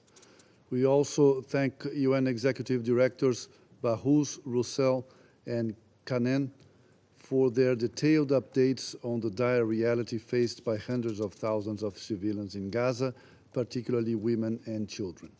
We highlight that more than an appalling 5,000 children have been killed in Gaza as a result of Israeli attacks. We gather here under the shadow of a humanitarian crisis of staggering proportions. Since the terrorist attacks of Hamas on October the 7th and the subsequent military escalation, Gaza has been in the epicenter of an appalling humanitarian tragedy. The toll is heart-wrenching. Over 14,000 lives lost, countless injured and missing, and critical infrastructure that has been destroyed. Essential supplies such as food, water, and medical items are scarce. The collapse of power and communication networks has plunged the region into darkness and isolation. The displacement of 1.5 million individuals has led to overcrowding and heightened the risk of widespread disease. These conditions are not just dire, they are catastrophic. Also of continued great concern is the situation of more than 200 people being held hostage by Hamas, including women and children. We reiterate our call for the prompt and safe release of all hostages, and we welcome the 4-day truce and hostage release deal approved yesterday. We acknowledge the mediation efforts and express our hope that the deal will be upheld and immediately followed by new releases. Brazil mourns the overwhelming loss of lives in the conflict on both sides, as well as of more than 100 United Nations staff and humanitarian workers who have perished since the conflict escalated. The situation in the Gaza Strip, especially for women and children, is nothing short of a calamity. Among the most at risk are newborns and infants and pregnant women, many of whom enter labor each day under appalling conditions without adequate medical care. This crisis is exacerbated for those experiencing complications during delivery. This has led to distressing reports of women undergoing C-sections without proper anesthesia. This situation exposes continuous violations of human rights. Children are regrettably caught in this spiral of violence. They face constant threats to their safety and well-being. This conflict is stealing from them their childhoods, their future, their lives. The psychological and physical impact of this crisis on entire generations of Palestinian and Israeli children will have long-lasting repercussions. We deplore the recent attacks on 2 schools run by the United Nations Relief and Works Agency in less than 24 hours, resulting in the tragic loss of life and injury to many, predominantly women and children. Hundreds of thousands of Palestinian civilians have been compelled to seek shelter in UN facilities across Gaza. Brazil reiterates the inviolability of these premises as part of the imperative to protect educational institutions in conflict zones. We urge all parties to immediately cease hostilities and all forms of violence. All parties must comply with their obligations under international humanitarian law. Brazil calls for the swift and unobstructed delivery of humanitarian aid to the people of Gaza. This must be done through all available and secure crossing points. We appeal to all actors on the ground to work to ensure these lifelines remain open and functional. Mr. President, as we confront this crisis, it is equally vital to prevent its escalation and spillover into neighboring areas such as the West Bank and along the Lebanese-Israeli border. The risk of a regional spillover is real, and we must avoid further deterioration. The international community cannot continue to overlook the legitimate aspirations of the Palestinian and Israeli peoples to live in peace and security, which cannot be achieved without a sovereign Palestinian state. Our collective responsibility is to foster the conditions for dialogue and promote political pathways towards a lasting solution in accordance and in compliance with international law and this very Council's decisions. Brazil welcomes the adoption of Resolution 2712 as a positive first step, which must be fully and urgently implemented. However, more needs to be done. Brazil and the majority of UN member states support an immediate, lasting, and sustained humanitarian truce leading to a cessation of hostilities. Finally, we reiterate our unwavering support for a two-state solution, the establishment of a viable Palestinian state coexisting in peace alongside Israel within secure, mutually accepted, and internationally recognized borders is fundamental for the security and prosperity of Israelis and Palestinians alike. Thank you. I thank the representative of Brazil. I give the floor to Mozambique. Thank you, Mr. President. Mr. President, I wish to thank China's presidency for convening this important meeting. I also thank the United Arab Emirates and Malta for bringing this issue to the agenda of this Council. We extend our appreciation to the briefers, Ms. Sima Bahous, the UN Women Executive Director, Ms. Catherine Russell, UNICEF Executive Director, and Ms. Natalia Kanem, UNFPA Executive Director, for their comprehensive insights on the situation on the ground, particularly on the challenges faced by women and children in Gaza.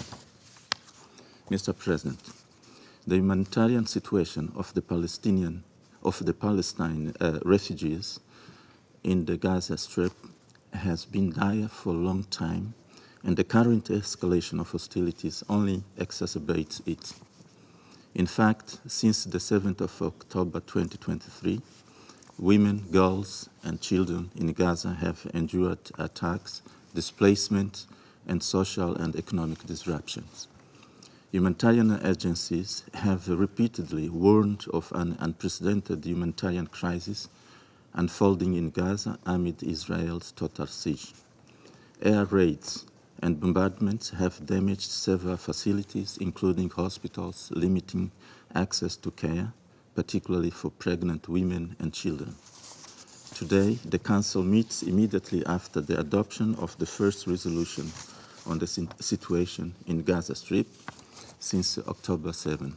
It is our sincere hope that this meeting will be an opportunity for us to reflect and agree on the best practical path and solution towards alleviating the catastrophic humanitarian situation in Gaza Strip. It is our responsibility to maximize efforts, energy, and time towards implementing a coordinated response to save the lives of children, women, and other civilians in dire situation. In this regard, Mozambique expresses its sincere appreciation for the latest news about the announced agreement between the government of Israel and Hamas for the release of hostages with priority to children and women. In fact, we will recall the last resolution 2712 adopted by the Security Council on the 15th November 2023, which called for the urgent and extended humanitarian pause and corridors throughout the Gaza Strip to enable unhindered humanitarian access for UN humanitarian agencies and all other impartial humanitarian organizations to facilitate the provision of life, saving goods and services essential for the well-being and survival of innocent civilians, especially children.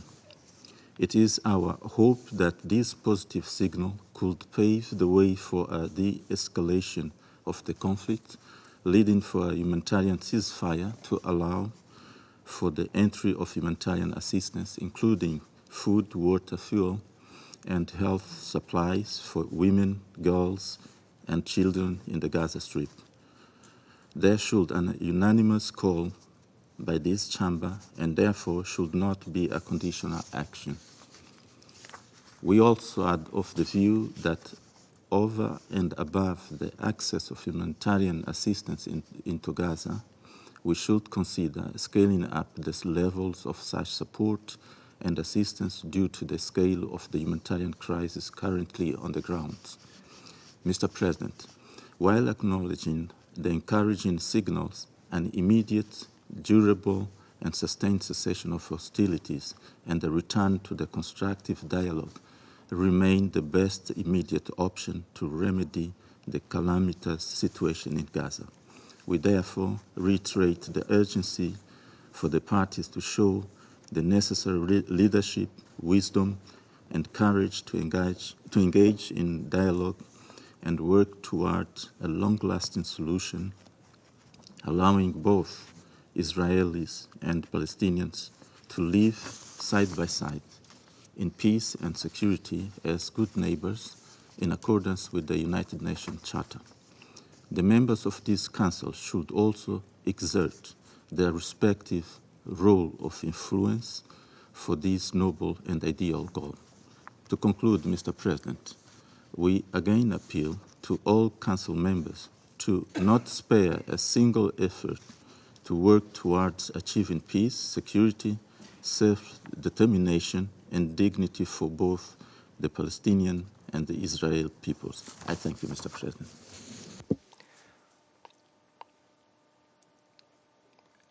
I thank the representative of Mozambique. I give the floor to Ecuador. Gracias. Thank you, Mr. President. We are also grateful for the briefings received this morning. They have allowed us to learn more about what is happening in Gaza, particularly through the specific lens of the situation endured by women and children. Women are the ones who suffer the disproportionate burden of conflicts. The explosion of violence unleashed by the Hamas terrorist attacks on the 7th of October are no exception. The acts that were perpetrated on that Saturday in southern Israel revealed the use of all types of violence, including sexual and gender-based violence. These acts are particularly abominable.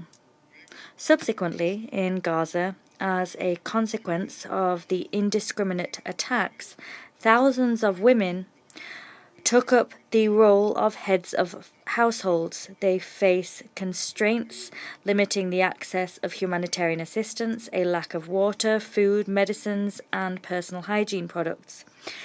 They also struggle to guarantee safe housing for themselves and their children. Mr. President, the situation facing the civilian population in Gaza is desperate, in particular for women, people with disabilities, and girls and boys. Many of these people are extremely vulnerable because they find themselves forced to go on the move without the accompaniment of parents or adult guardians. The increase in the number of displaced persons means that more women, adolescents, and children are exposed to sexual, gender-based violence, as well as depression and the risk of suicide. The war also threatens the life and integrity of pregnant and breastfeeding women. It is spine-chilling to hear that every day women are subjected to obstetric procedures and even to cesareans without antibiotics or anesthesia, and to hear that children are running the risk of death due to a lack of electricity. Mr. President, we reiterate that all parties must uphold the norms of international humanitarian law, in particular as regards the protection of civilians. Attacks on schools and hospitals are attacks on the security of women and young people and must cease. Civilians must never, I repeat, never be used as human shields, and all hostages must be released immediately and unconditionally, particularly women and children. Moreover, we reiterate the fact that humanitarian aid, including medicines, fuel, water, food, and medical supplies, must reach those who need them in the quantity and time frame required. in order for that to happen, it is vital that there be an immediate, sustained and respected humanitarian truce. It is impossible to do the above while hostilities continue. The resolution adopted by the Security Council on this issue on the 15th of November must be immediately implemented, such as to ease the extreme conditions facing the civilian population, particularly women and children. In this connection, the agreement announced last night, which will allow the release of 50 hostages and for a 4-day cessation of hostilities, is a hopeful first step. Finally, we express our gratitude for the devoted and highly risky work of the United Nations teams and their partner agencies. Moreover, we recognize the efforts of several countries, including Qatar, the United States and Egypt, to reach effective agreements which ease the situation in Gaza. I thank you. I thank you. I give the floor to the representative of Ghana. Mr. President, a week ago, this Council, after several attempts, managed to adopt Resolution 2712, which, among others, called for urgent and extended humanitarian pauses in Gaza to help address the escalating crisis in the Middle East. Today's briefing by Executive Directors Sima Bahaus, Catherine Russell, and Natalia Kanem reminds us of the sobering reality in Gaza, where an estimated 575,000 women and adolescent girls of reproductive age are facing critical gaps in access to health services. The death toll in Gaza has also surpassed 11,000, two-thirds of whom are women and children. 1.7 million people have been displaced, more than 29,000 people are injured, and many are presumed dead or trapped under the rubble in Gaza as a result of the ongoing war. Ghana is equally concerned about strikes against refugee camps and UNRWA facilities. These facilities are providing refuge to an estimated 1.5 million internally displaced people, including women and girls, in dire need of humanitarian assistance. While we therefore reaffirm our condemnation of the horrendous attacks of Hamas against Israel on 7th October, which led to the death of 1,200 Israeli and foreign nationals and the abduction of more than 200 hostages, we are concerned by the high number of civilian casualties arising from the military response, which has created in its own wake disturbing concerns. In this regard, we urge a strong recalibration of approach and welcome the decision reached by the Israeli government with Hamas to cease hostilities for a 4-day period in exchange for the release of 50 Israeli hostages, mostly children, and the counterpart release of some Palestinian prisoners, mostly women.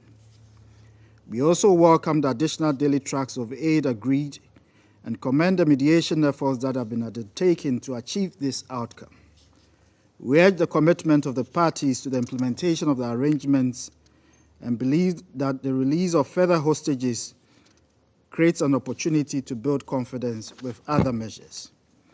It is our expectation that further mutual measures would reinforce respect of the parties for international humanitarian law and the preservation of hospitals and schools from the conflict, as well as create space for humanitarian access of supplies to civilians to prevent the deterioration of conditions that could lead to a major health catastrophe.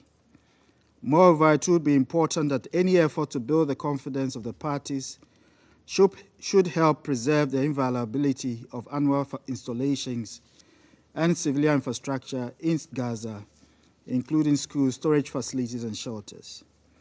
Mr. President, the humanitarian actors operating in Gaza have done so under extremely dangerous and difficult conditions, and we acknowledge their efforts. We in particular appreciate the efforts made for the evacuation of 31 premature babies from Al-Shifa Hospital to Rafah for proper neonatal care, following the total collapse of medical services last Saturday, as well as the evacuation of children, women, and seriously injured people to neighboring countries for medical treatment. We regret that not all the babies had the opportunity to survive before the evacuation. We note that the death of several non-combatants on both sides is attributable to the continuous airstrikes and the launch of rockets. We therefore urge their cessation beyond agreed deadlines and aver that the continuous holding of innocent civilians as hostages is a violation of their fundamental human rights. In this context, we believe strongly that this Council must remain steadfast in its commitment to ensure the protection of civilians in strict compliance with the international humanitarian law. We commiserate with the families and colleagues of all humanitarians that have lost their lives, including the 104 UNRWA staff, and also regret the several deaths that have befallen the media fraternity, where some 48 journalists have been killed, 43 Palestinians, 4 Israelis, and 1 Lebanese. We continue to condole with the families of all those who have lost their lives. Mr. President, in closing, I reiterate our appeal for all of us to be guided in our conduct and engagement by the dire situation on the ground for the interest of peace. We recall our long-held position that the security of Israel and the inalienable rights of the Palestinian people for their homeland lies in a deepened commitment to a negotiated two-state solution, with Israel and Palestine living side by side within secure and recognized borders on the basis of the 1967 borders with Jerusalem as the shared capital. It is our fervent hope that as a Council, we can find consensus to abate this conflict and bring the parties to the table of peace. We must help them to untie themselves from the burden of history and embrace the promise of a shared future of peace, security, and prosperity. I thank you. I thank you. I now give the floor to the representative of Gabon.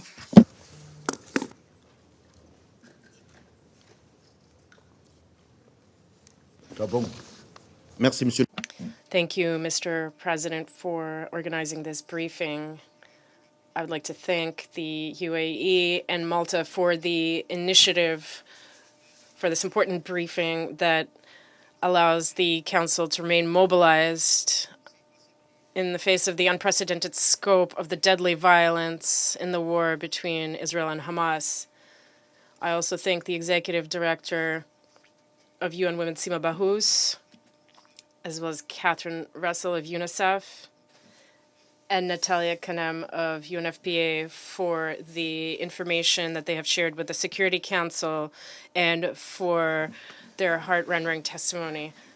The adoption of Resolution 2712 on November 15th was a glimmer of hope for saving human lives, particularly those of children, women, and civilians.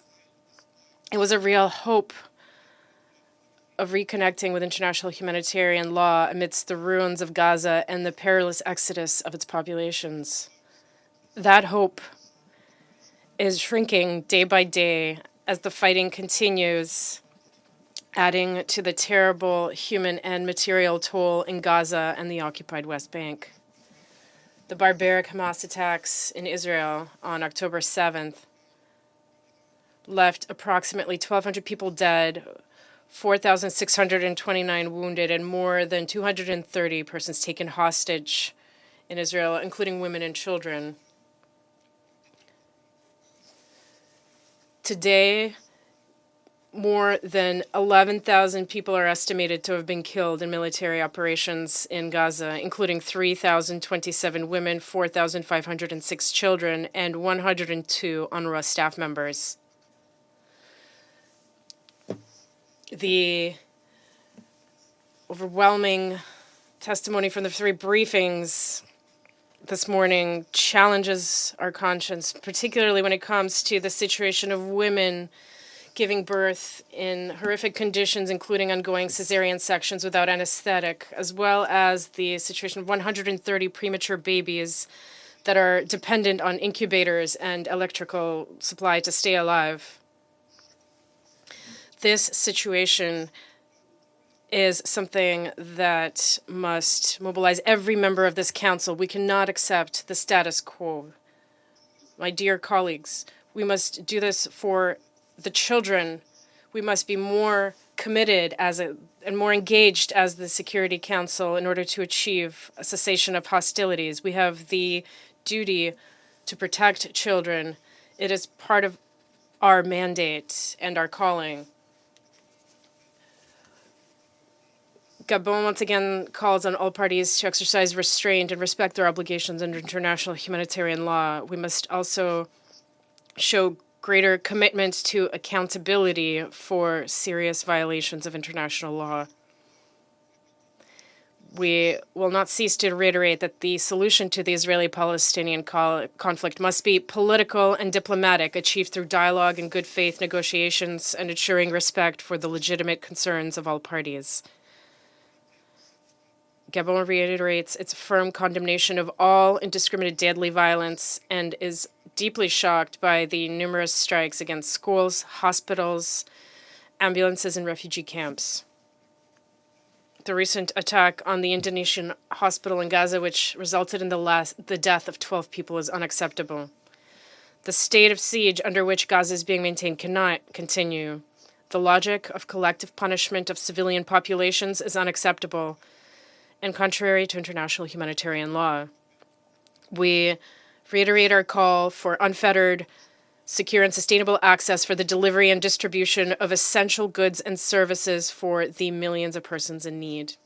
Mr. President, Gabon notes with interest and is closely following developments in the talks for the release of hostages and welcomes the involvement and the commitment of the mediators in this respect, notably Qatar, Egypt, and the United States. We must go even further beyond these pauses in order to broaden the scope of hope for children.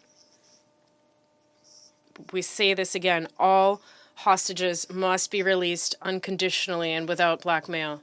I would like to conclude by reiterating Gabon's commitment to the two-state solution, with two states coexisting peacefully on the basis of internationally recognized borders.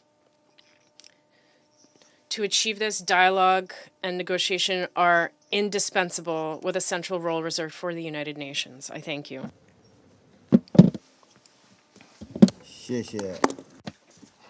I thank the representative of Gabon for their statement. I shall now make a statement in my capacity as the representative of China. Colleagues, I also thank Executive Director Bahous, Executive Director Russell, and Executive Director Kanim for their briefings. The Palestine-Israel situation has been the source of concern for the whole world. China has always been making unremitting efforts to restore peace. On November the 21st, BRICS held its first summit since its expansion. During the meeting, President Xi Jinping elaborated comprehensively China's position and proposal on ending hostilities and achieving a ceasefire, as well as realizing durable peace and security, thus speaking up for justice and for peace and pointing the way to ease the current situation and for a fundamental settlement. Leaders in the meeting jointly called for the international community to support a just solution to the question of Palestine and facilitate the realization of the two-state solution. On November 20th, the delegation of Arab Islamic foreign ministers visited Beijing and conducted in-depth exchanges and coordination with China on promoting de-escalation of the current conflict, protection of civilians, and a just solution to the question of Palestine. Chinese leaders and the visiting foreign ministers agree that the international community should take immediate and responsible actions to prevent the spillover of the crisis, resume the peace talk process, and realize lasting peace and security in the Middle East. The briefings by the three briefers that we just heard further highlight the gravity of the situation in Gaza and the urgency of saving lives. After the announcement by Israel of the evacuation order, 80% of the population in Gaza have been forced to flee their homes. The medical system in Gaza, under blockade and siege, has seen a complete collapse. Out of 24 hospitals in the north, 22 have already shut down. The Al-Shifa hospital has been called by the WHO a death zone. From UN-run schools to the Indonesian hospital in Gaza, from the Jabalia refugee camp in the north to the Han Yunis camp in the south, civilian facilities have been targeted frequently in attacks, and there's nowhere for the children in Gaza to run. In the past 46 days, over 5,000 children have been killed. All these should not continue to happen and must not be allowed to continue to happen. We must step up efforts to promote an immediate end to hostilities and realization of a ceasefire. The Council Resolution 2712 is the initial step for the promoting of a ceasefire and easing of the situation, and is of a great significance. It must be implemented immediately and fully so as to achieve a lasting ceasefire and avoid a bigger humanitarian catastrophe. Israel must stop any military operations against hospitals, schools, and other civilian facilities, and contain the intensifying settler violence in the West Bank. We welcome the active mediation by Qatar and Egypt, among others, to facilitate the release of part of the people held captive.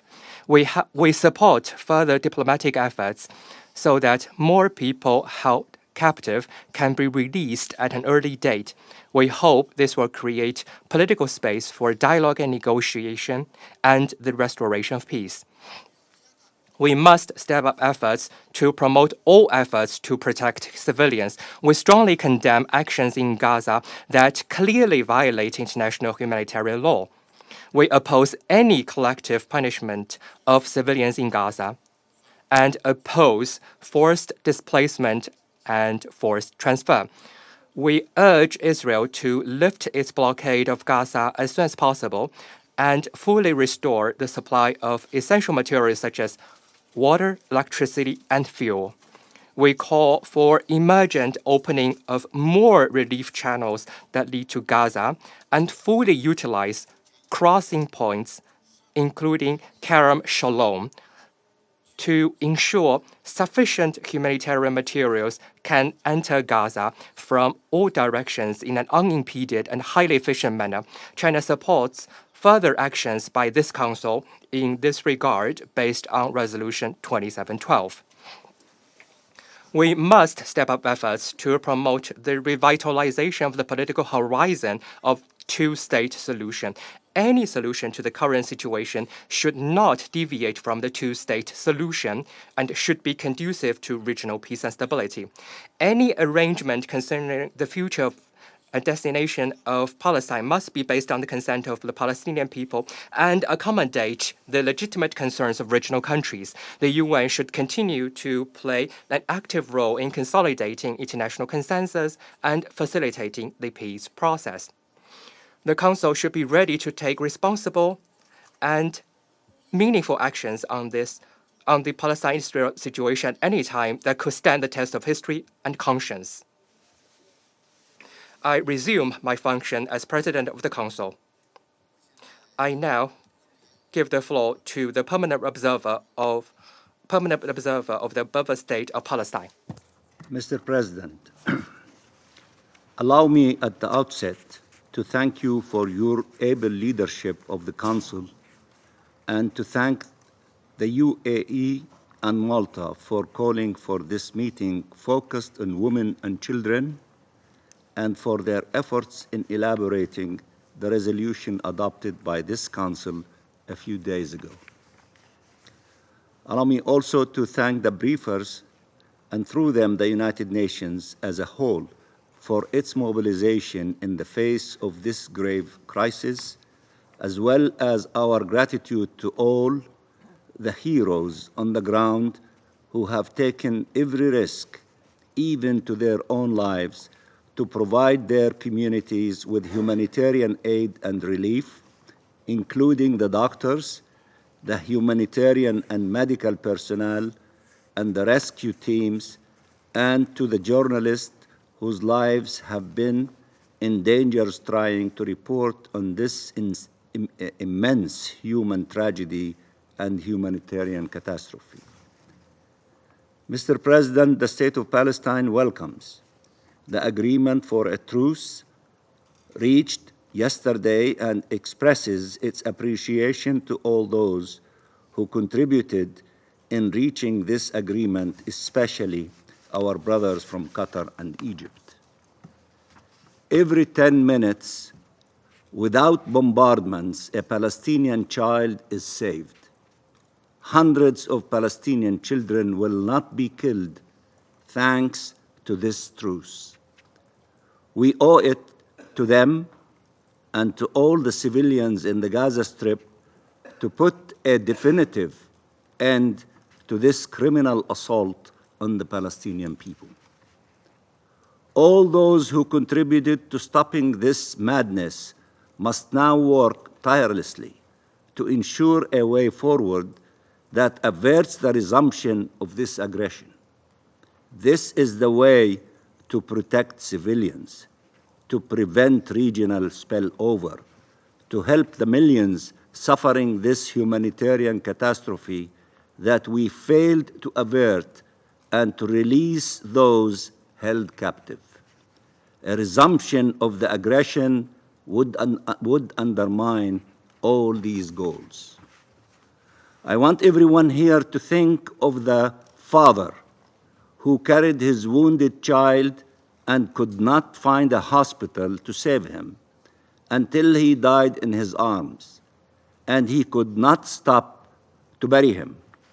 So he carried this immense love, now transformed in unbearable sorrow, for miles, unable to stop, walking from nowhere to nowhere. I want you to remember a girl comforting her little brother with words that no child should ever have to utter after they both said goodbye to their dead sibling at the hospital. I want you to remember the small child shivering in the hospital that kept showing his wounds to another child with severe burns.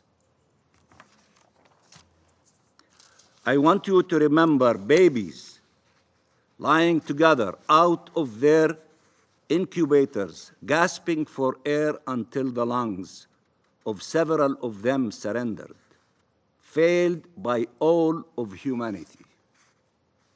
I want you to remember these images before giving again, in a few days' time, any justification for this horrific assault to resume.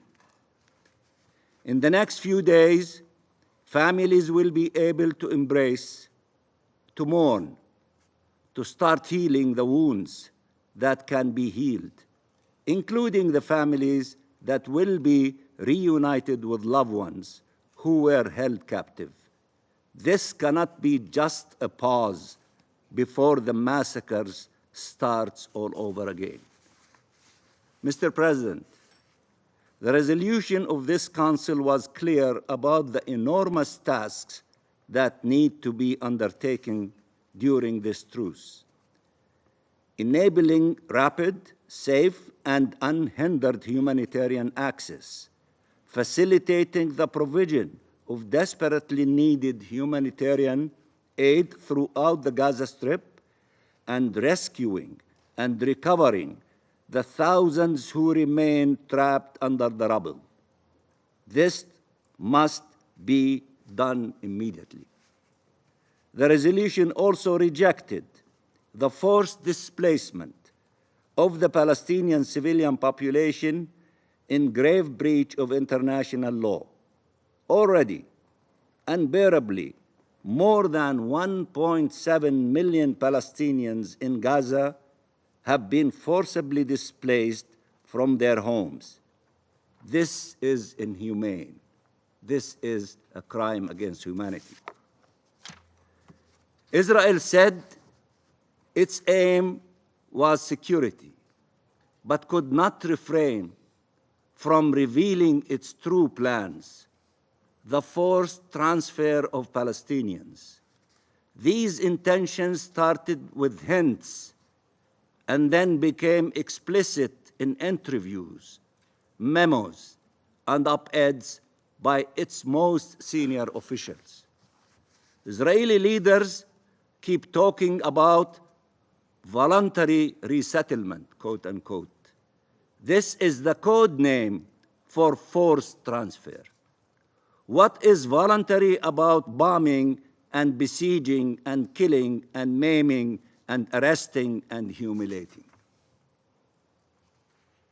You deprive 2.3 million people of the means for their own survival and then tell them they have a choice. Leave this land or leave this earth. That's the choice that they're giving them. Israel is stunned that years of an unlivable life did not convince Palestinians to leave. We love our land. We love our homeland. We love the Gaza Strip. We love every part of the state of Palestine. Even when we faced with the threat of imminent death, they still want to stay on their land. The Palestinian people are entitled to freedom and dignity on their land and in their lifetime. No more exodus and no more delay. The Nakba has to end. I repeat, the Nakba has to end. Despair, devastation, destruction will never bring security to Israel. Dispossession, displacement, and denial of Palestinian rights will never bring security to Israel. Mr. President, while Israel claims it is respecting the laws of war, it was not able to restrain itself from confessing to its crimes. Its statements, actions, and clear objectives all converged to confirm its intentions: the destruction of the Palestinian nation and of its legitimate aspirations. I repeat, their true intentions: the destruction of the Palestinian nation and of its legitimate aspirations. From calling Palestinians human animals to imposing a siege over them, from collective punishment to calls for their annihilation, from indiscriminate, widespread, and systematic bombing to the brutal force deployed by its occupation soldiers and settlers in the West Bank, all the evidence concurred and confirmed its true objective. You have borne witness to these atrocities that are only possible due to a systematic impunity. There is no denying the suffering endured by Israeli families of the 7th of October.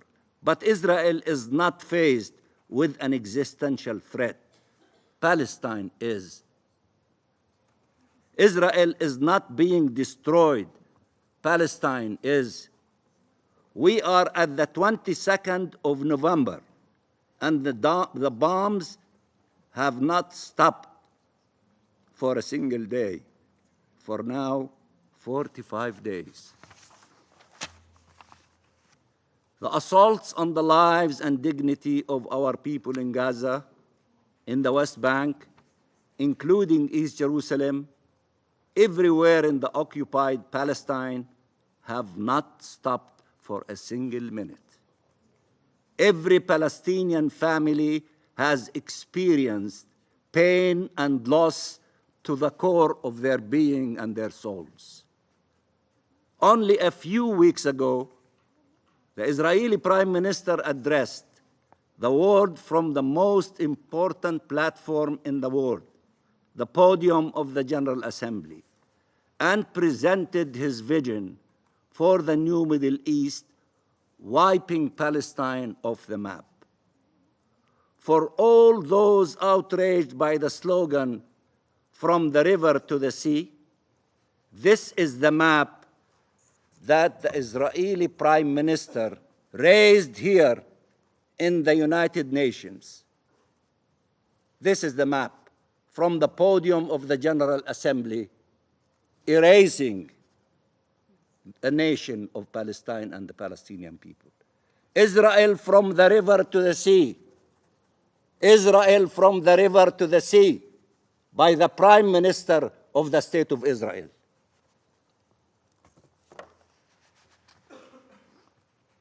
And for good measure, he added the unlawfully annexed Syrian Golan. What outrage did it spark? None. Because you all knew this was Israelis' intentions, to wipe us from the face of earth, which will never happen, never, never happen, because we existed from the beginning of history and time, and we will continue to exist as a proud Palestinian people in our own national homeland, the state of Palestine. What you see today in Gaza and the West Bank, including East Jerusalem, is the attempt to make this map a reality. Netanyahu must be stopped by all of you, led by us in the steadfastness in our national homeland, Palestine. It is time to chart a different path, one where the Palestinian people are not denied or deprived of their national rights to self-determination, to statehood, and the right of refugees to return. On where no one denies the existence, one where no one denies the existence of the other. One where two states live side by side in peace and security in line with the Security Council's and the General Assembly's resolutions. One where no Palestinians and no Israelis are killed. One where we enjoy equal measures of freedom, peace, and security. The atrocities we have witnessed these last few weeks should lead us to the only conclusion possible. There is no military solution to this conflict, only a political one. And there is no peace possible in the Middle East without resolving the question of Palestine, without the attainment of the inalienable national rights of the Palestinian people. Mr. President, there are those who argue that the killing of people who believed in peace in Israel and in Palestine in recent weeks demonstrate that they were wrong to believe peace will ever be possible. We believe it proves we should have all listened to them. Maybe we could have avoided these dark days. Dima al-Hajj, which was referred to my sister, the ambassador of the United Arab Emirates, referred to her. Dima al-Hajj was 29 years old. She was part of the WHO trauma and emergency team. She said a few months ago that she was proud of her work because it contributes to giving people hope and a new lease on life. She was killed with her husband and her 6-month-old baby boy and 50 other members of her family and community. Vivian Silver was killed on the 7th of October. She kept repeating, "There is no road to peace. Peace is the road." These are her words. We owe it to them to ensure hope prevails, that peace prevails. For that to be possible, we need to start with ending this madness and to ensure that morality prevails, legality prevails, and humanity prevails. Mr. President, we unequivocally oppose the killing of civilians and remain committed to the rule of international law. I repeat, we unequivocally oppose the killing of civilians and remain committed to the rule of international law. We have been clear. We believe in justice, not vengeance. We do not justify the killing of a single Israeli civilian while Israel was mobilizing its entire propaganda machine to justify the killing of more than 14,000 Palestinians, over 70% of whom are children and women. No one should condone atrocities based on the identity of the perpetrator.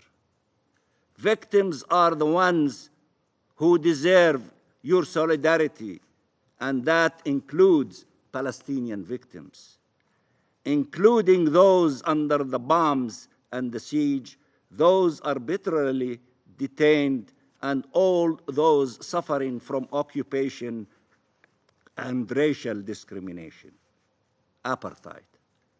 We have a few days to mobilize to stop the war against the Palestinian people, and we have a very narrow window to advance peace. We cannot continue being driven away from it. Mr. President, what will we tell this generation of youth that has gone through multiple wars, surviving one to endure the next, who kept clinging to life, trying to find a way towards a better future? We owe them to do better. We should not be blind to each other's wounds or traumas or history, nor dismiss them, but that respect has to be built on a common vision of the future, where all can live and let live in freedom, in dignity, and in peace and security, not where one's life is at the expense of the other. There is no coexistence with supremacy or subrogation. This is a time for courageous decisions and resolute action by all of us, guided by the imperative of upholding international law and by the urgent need to advance freedom, justice, and peace. And I thank you, Mr. President. And you have to excuse me, I have a meeting to run to, and I told you about it. Thank you, Mr. President. I thank the permanent observer of the Observer State of Palestine for his statement. I now give the floor to the representative of Israel. Thank you, Mr. President. Mr. President, this Council's primary role is security. Yet, for close to 50 days, this Council has not advanced a solution related to its mandate.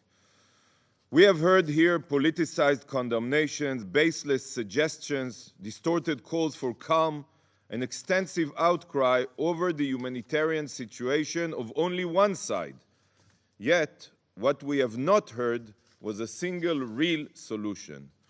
We can have many, many more briefings, debates, and emergency sessions, but if this Council cannot suggest, united, a solution that also ensures the safety of Israelis, then it doesn't address the security of both Israelis and Gazans alike. I reiterate, this war can end right now, today, without one more shot being fired. If Hamas returns all of the hostages and turns in all those who took part in the savage massacre, the war would be over immediately. This war did not start on its own on October 8th.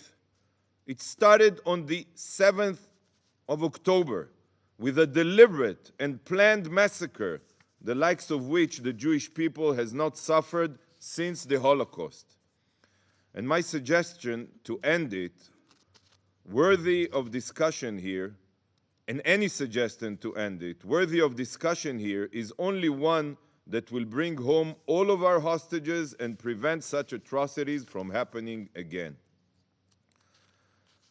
Mr. President, no country in a similar situation, no country would agree to anything less.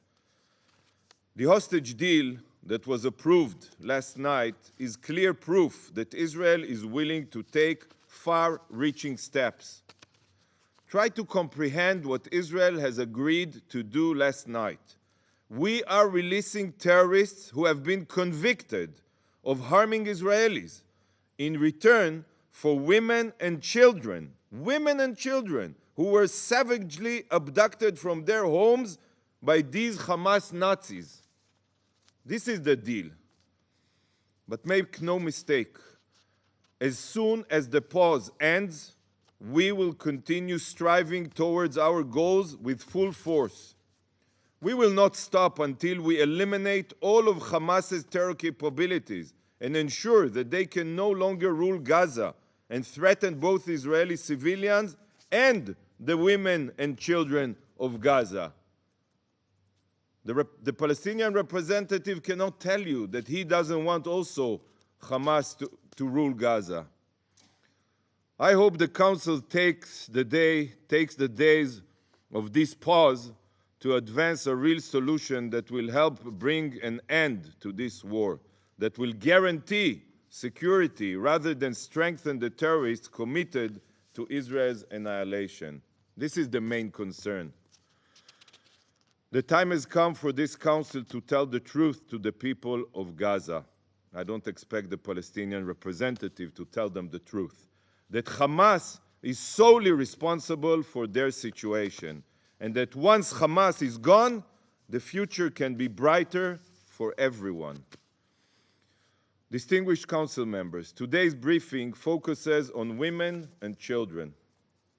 Let's put aside the fact that the war in Gaza began with Hamas's mass murder, rape, and mutilation of Israeli women and children.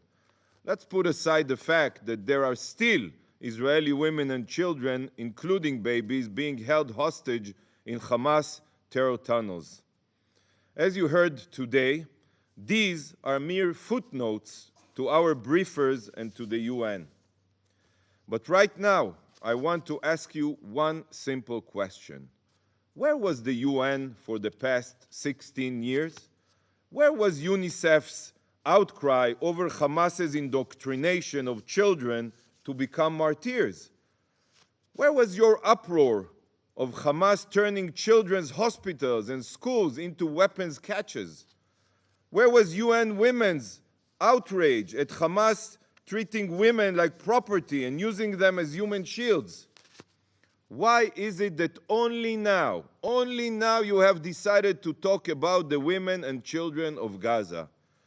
It's not as if Gazans have been living in a utopia of human rights that, like the impression being made by the briefers, was upended by Israel 5 weeks ago. How can you have the audacity to suddenly remember Gaza's women and children after ignoring them for so many years? After the rule of Hamas, the people of Gaza, under the rule of Hamas, the people of Gaza have been continuously exploited. Yet not a single utterness of condemnation has been heard from you against Hamas's reign of terror and their poisonous brainwashing of children. Over the past weeks, you have all woken up, but sadly, not for the right reasons. All these vast, well-funded UN bodies are suddenly up in arms about the situation in Gaza because now they can blame Israel. The women and children of Gaza are only your concern if you can weaponize their suffering against Israel. And yes, they suffer. This is shameful. UNICEF doesn't really care about Gazan children, and UN Women doesn't really care about Gazan women. If you did, you wouldn't have remained quiet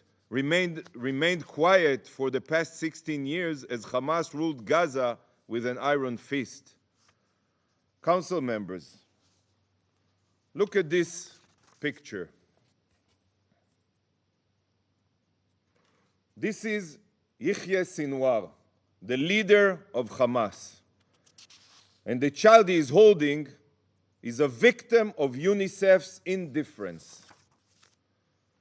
A picture is worth 1,000 words, and this says all you need to know about Hamas's treatment of children in Gaza. Executive Director Russell, have you never seen this picture? Are you unaware of the terror summer camps that Hamas runs every year in Gaza to indoctrinate children to murder? So many Gazan children were born into a culture of hate, a culture that glorifies violence and educates kids to murder. It is a death cult that puts martyrdom ahead of life, coexistence, and the pursuit of peace. How many UNICEF reports have been written on this? None. I'm telling you, none. While we teach our children to love and accept others, the children of Gaza are taught, and they are not the one to blame, that the murder of Jews and Israel's annihilation is their life goal. They are educated on this in their schools, yes, including UNRWA schools. Why has this child abuse never bothered UNICEF? There is absolutely no chance that UNICEF is unaware of this. So, Executive Director Russell, where has your organization been all this time? Rockets have been found in children's bedrooms in Gaza. Rockets launchers were located inside a Scouts Youth Movement clubhouse. Missile manufacturing facilities were found under mosques, and caches of assault rifles were found in UNRWA schools. We have not heard UNICEF's condemnations against Hamas's exploitation of Gazan children as human shields. Where is it? Hamas wrote a script for the international community, and UN bodies are playing their parts perfectly. Hamas seeks to increase the number of civilian casualties in order to coax you to pressure Israel. They want you to ignore their crimes while pressuring a law-abiding democracy. Hamas exploits Gazans, weaponizes casualties, and seeks to co-opt the UN to tie our hands and prevent us from eliminating them so that they can continue murdering and slaughtering in the future. This is their script. I just can't understand why UN bodies are so willing to follow it. And this sick phenomena of exploiting children is carried out on the street of Gaza every day. Every day. This is a photo taken a few days ago in Gaza. These savage Hamas terrorists are walking around in broad daylight, armed and in uniform, after effectively strapping children to themselves as live body armor, as human shields. This is the enemy that Israel is defending itself against. This is who you hardly have a single word of criticism against. So I ask again, where have the briefers been for all of these years? Where are their voices now? Why are Hamas's crimes almost non-existent in this briefing, when Hamas and only Hamas is solely responsible for the situation in Gaza? There's no other explanation for this other than apathy towards Gazans, coupled with burning hatred for Israel. This is not a briefing. This is an inquisition. Now, distinguished council members, I would like to turn to the second elephant in the room. Our briefers today graciously decided to mention, thank God, the hostages in Gaza, among them women, children, and the elderly. They weakly called for their return, pure lip service. But the briefers ignored a very significant fact. They overlooked the 1,300 Israelis brutally massacred on October 7th and the 8,650 wounded that are still being hospitalized.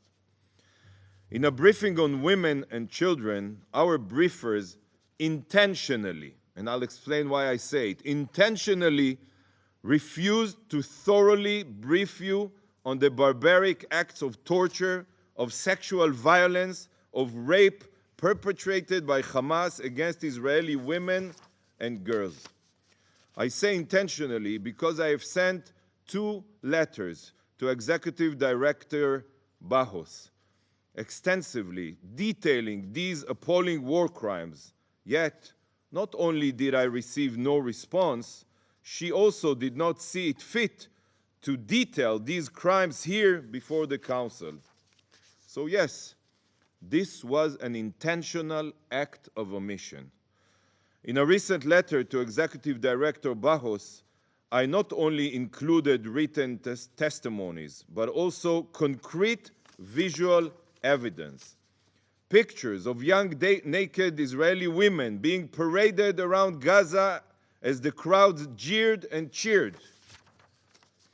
UN Women also received links to interrogation of Hamas terrorists who said loud and clear that they were instructed to rape Israeli women. And just 2 days ago, the executive director received another letter from me with additional evidence of mass rape and sexual violence perpetrated by Hamas. This included a first responder's testimony of finding girls with their pants around their knees, semen on their back, and bullet holes in their heads, as well as pathologists identifying corpses from young girls to elderly women raped so violently that their pelvic bones were shattered. I sent this picture of Naama Levy, who was dragged out of the trunk of a jeep by a Hamas terrorist. It's part of a video, wearing sweatpants soaked in blood around her backside. I also sent this picture of Shani Luke. Shani was dancing at the Peace Festival before she was abducted and murdered by Hamas. This is what her body looked like, with a Hamas terrorist on top of her. Look at her. Look at Shani. You want to discuss women in conflict, women's rights, women's dignity? What about the dignity of Naama Levy and Shani Luke? What about their rights as women? Sadly, to our briefers, the horrors endured by these young women are not worthy of mentioning. After all, they're Israelis, and as today's briefing has made abundantly clear, Israeli victims don't matter. Nearly 50 days have gone by since these atrocities were committed, since young girls were savagely violated. Yet, the world is still waiting to hear a clear public condemnation from UN Women against Hamas sexual crimes. Shame on you, UN Women. Shame on you. Is UN Women not charged with ensuring that, I quote from their website, all women and girls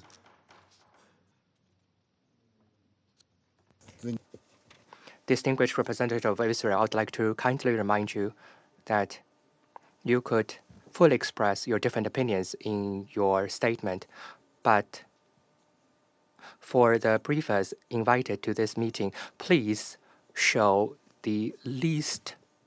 respect, at least. This is rule that everyone should obey, and I would like to invite you to continue your. Thank you, President. Is UN Women not charged with ensuring that all women and girls live a life free from all forms of violence? Doesn't the banner of UN Women website currently say #No excuses? Hasn't the world come to believe women? Hasn't the UN? To the UN and its agencies, Israeli women are not women. Israeli children are not children. The UN, with Secretary General Guterres at the helm, refuses to report on murdered, raped, and kidnapped Israelis. Every UN body stands up solely for the Palestinians while dehumanizing Israelis. This is the policy. The UN, by choice, refuses to accept Israeli numbers of statistics. The ridiculous claim is that Israeli casualties either aren't part of the body's mandate or they have no way to verify facts provided by Israel. On the other hand, when it comes to fabrications supplied by Palestinian terrorists, and in this case directly from Hamas in Gaza, the UN treats these numbers as God's truth, without any form of verification.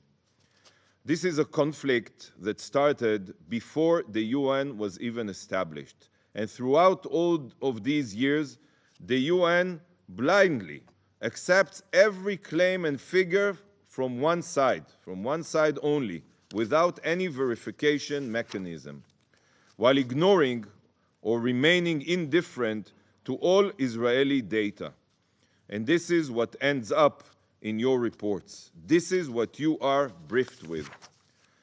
I ask you all to process what I have just said. For all of you that don't understand why Israelis call out the UN, this is the reason. What would you do if you were in my place?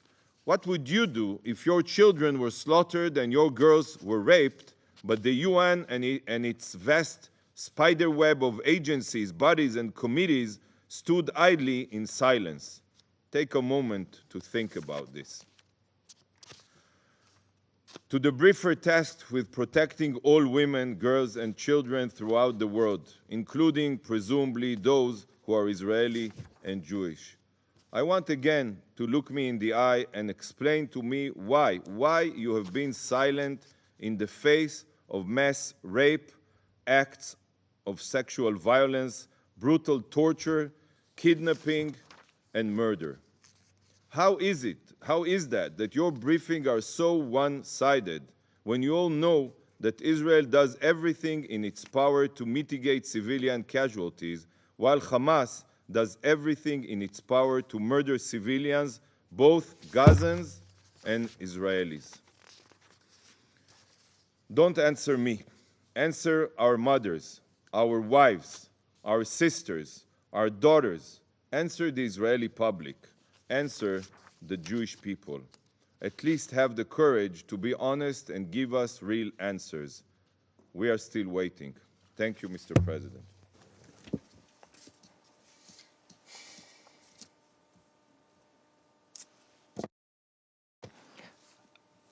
I thank you. There are no more names inscribed on the list of speakers. Before I adjourn the meeting, I would like to thank again Ms. Bahous, Executive Director of UN Women, Ms.